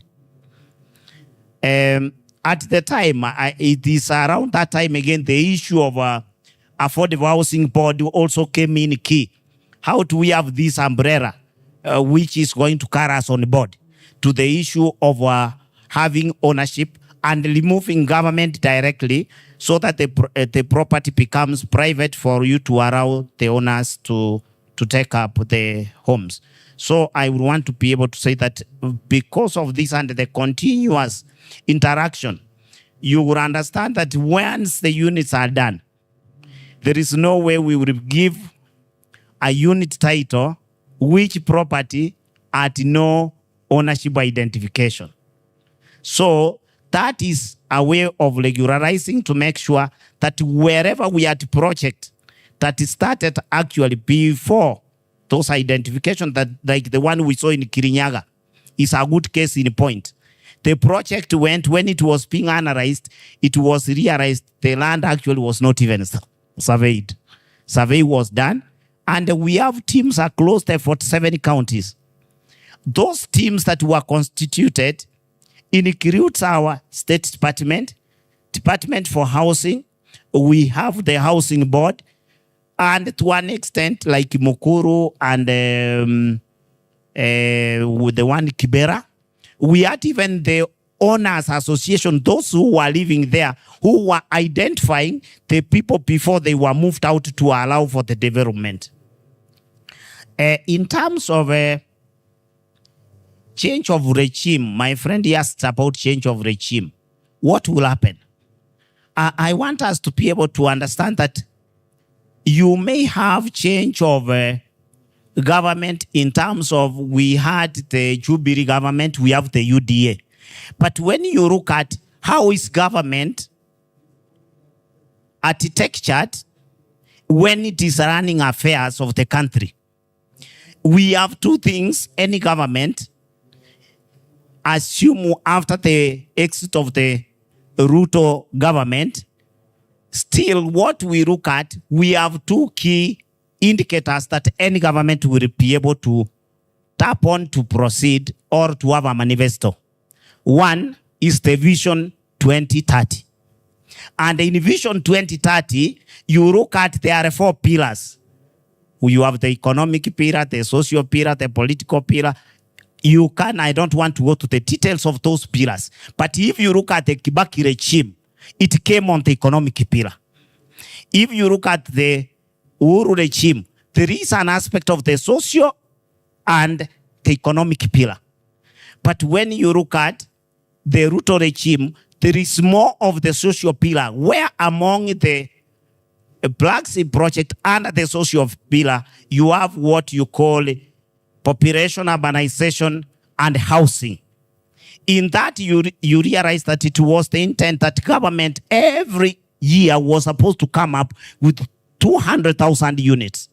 So any succeeding government will have to have that this is within the 4 pillars of Vision 2030. Kenya also subscribes to what we call international memorandums. And one such a memorandum is under the United Nations, what you call the Sustainable Development Goals, SDGs. And if you look at SDG number 11, which it relates to sustainable cities and the communities, it is talking inside the words housing program. So in the event that there is any change, we never deviate from either the SDGs, Sustainable Development Goals, or Vision 2030. One asked the last, when we are doing this mortgage, I think probably she came after I'd done my presentation. She talked about how are we going to issue mortgages when we have no titles. Allow me to say this, that there is something we need to get the aspect of between sectional properties and long-term leases. I may not want to go into in depth of how we handle, but we know that sectional properties will yield to sectional titles. When the matter title is closed, we will open the sectional units in the name of Affordable Housing Board. What will happen, every unit owners who has been successfully shortlisted, they will get a transfer document that will transfer the property from the board to the individual member. When you look at it, my colleague talked about in mortgaging the issue of stamp duty. This affordable housing, whoever is going to get the issue of stamp duty for the transfer, which is usually 4% of the value, will not come into question. Why? Because government has deliberately, through the National Treasury, given an exemption to first home owners. And the best way to address with first home owners, now what we call affordable housing, is the clearest and the sure way. So there will be no issue of stamp duty payment. However, the property, the moment you get that title, then it will have come as a mortgage. Assume you were paying your rent. Assume you are going to offer a mortgage. Then there will be a security which is attached to your property. Whenever you pay, that amount goes on reducing until you will have a discharge of charge on the collateral. Thank you. Very good. Wow. I mean, you agree with me? This has been a masterclass on home ownership in Kenya. Thanks to our team of experts here. I mean, you all agree with me that we can go on and we cannot exhaust our questions with the time that we had been allocated, because we have to vacate this room and join the rest of the delegates inside the big pavilion. But I think we owe this team a huge gratitude. And so I want us to do makofi anyao, and I want us to be upstanding. Let us be upstanding. No, we are clapping for you. So for you, you can sit. Yeah, we just sit down. So we all remember makofi anyayo, how we used to do it. Let me remind you. So this is how we used to do it. Those are how many? 1, 2, 3. 1, 2, 3. 1, 2, 3. 1 ilikuwa ya nyayo. Sawa sawa? Karibu nyayo. Sawa sawa? All right, let's start. 1, 2, 3. 1, 2, 3. 1, 2, 3. 1. Hiyo ni makofi 10. Wewe umeongeza yako. Pole sana. Thank you very much. Please sit down. I am being reminded that for your persistence, for your question, and for your resilience, we have some gifts for you which are going to be given by our stewards and stewardess as we come out. My name has been O'Brien Kimani. Thank you very much indeed. This lady has also done an exceptional job, translating the sign language. You could just come here. You want to say thank you? Thank you. That's how you do it. That's not kissing. No. Oath. Thank you. All right. So that's how you do it in sign language. She has been phenomenal. I want to welcome on stage this acting CEO of Affordable Houses, Madam Sheila, to come and move the votes of thanks for your participation, for your resilience. You want to say something?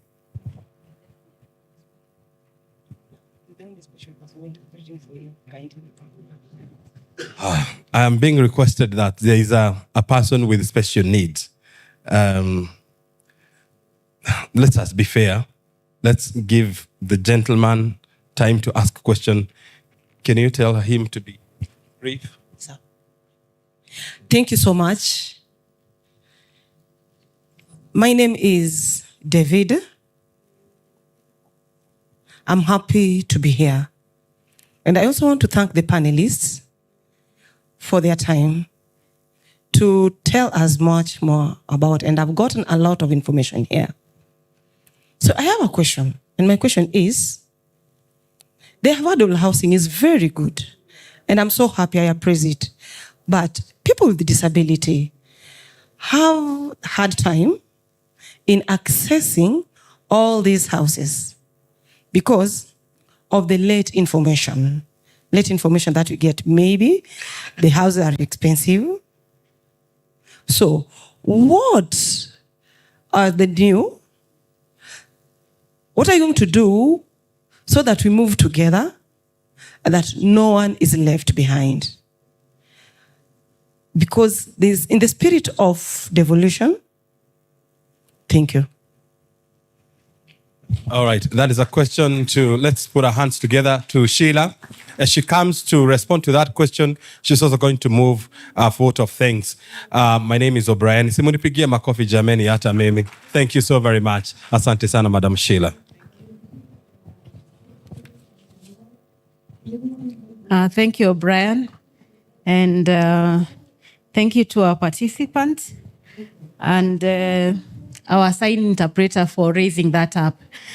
As the Affordable Housing Board, we do realize, yes, there has been, we haven't been able to really carry everyone along. And not only as the board, as government, we are putting in mechanisms to ensure that we carry everybody along, especially those ones who are abled differently. For one, especially in terms of access of information, that is very key. You can see by our effort here today, even just having the sign language interpreters here is one of them. We are trying to see how to have our information materials out in various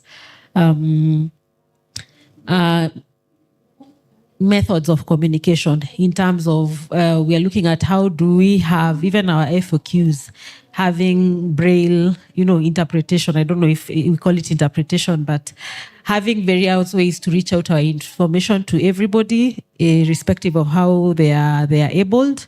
That is one. Second is in terms of access to our houses. One, we've already ensured and we are prioritizing persons living with disability. It is even one of the items we ask when you're making your application, your registration, so that once we assess you and you are getting allocated a house, you get first priority in terms of selecting where you want to live. And we ring fence our houses, especially on ground floor, to ensure that one, they have accessibility for persons living with disability, especially mobility-wise. That they do have those houses kept aside for them. We ensure that our buildings have ramps, they have lifts, to also just have that into consideration. And we keep on looking at which other ways can we ensure that there is proper access and opportunities equally across our entire housing chain. Also in terms of sites, professions that we are working with, various consultancies and so on, they are open to persons who are abled and abled differently. Okay, so that is what we are trying to do to ensure that we carry everybody along, and we continue to improve on this. Over time, I have come to realize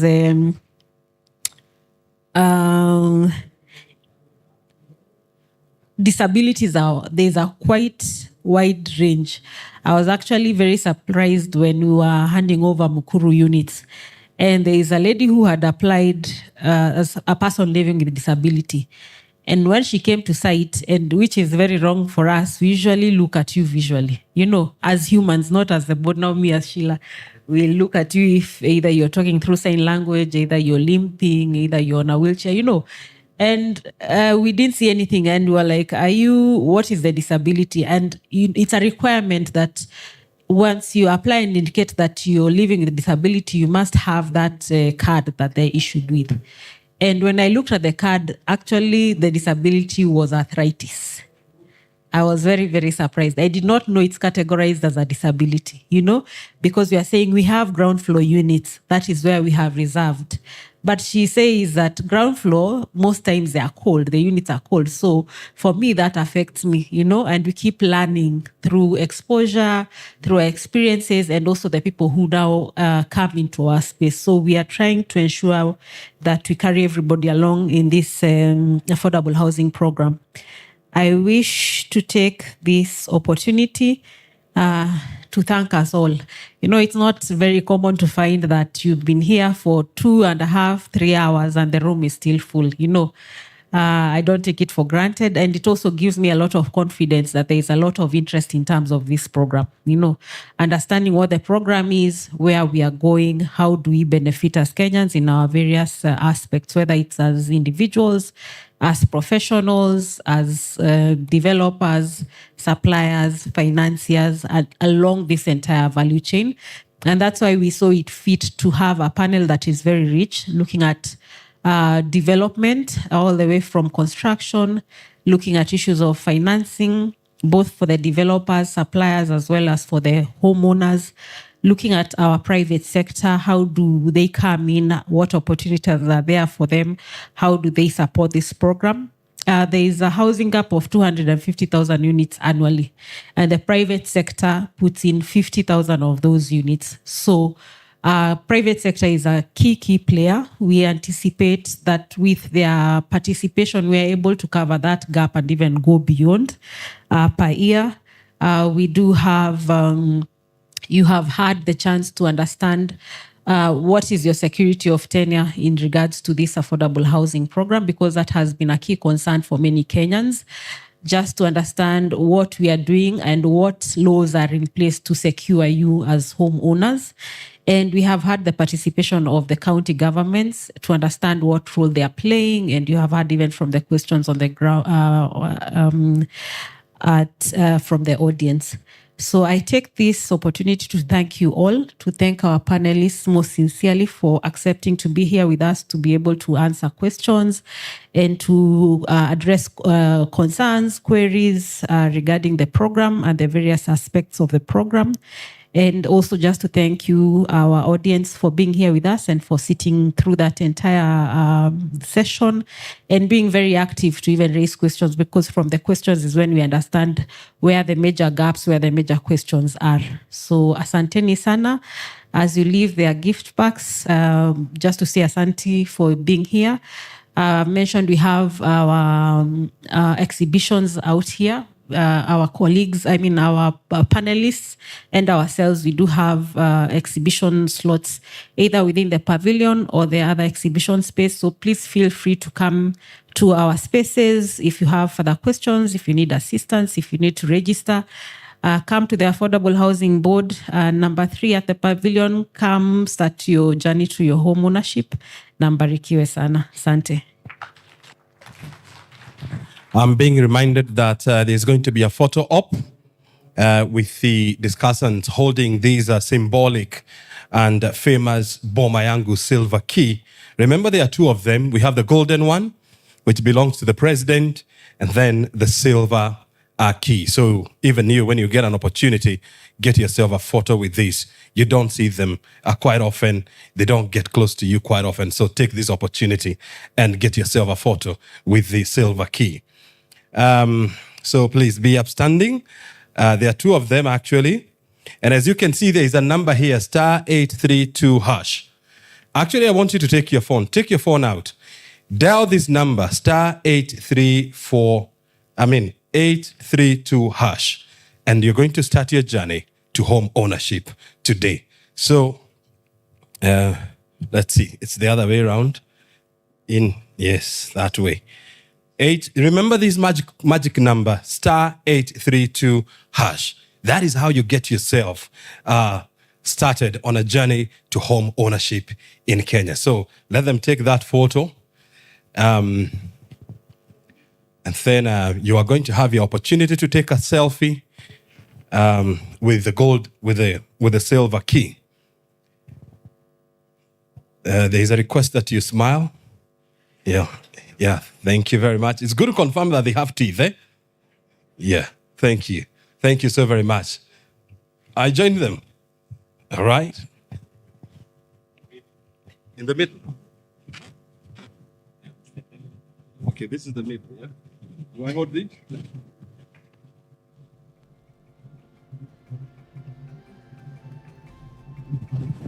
So, sir, thank you very much. The key is for you. Just come and do the selfies. Come and take the photos. Post them on your Instagram, on your Facebook, free of charge. As you walk out, there will be gift for you. Asanteni sana. Enjoy your lunch.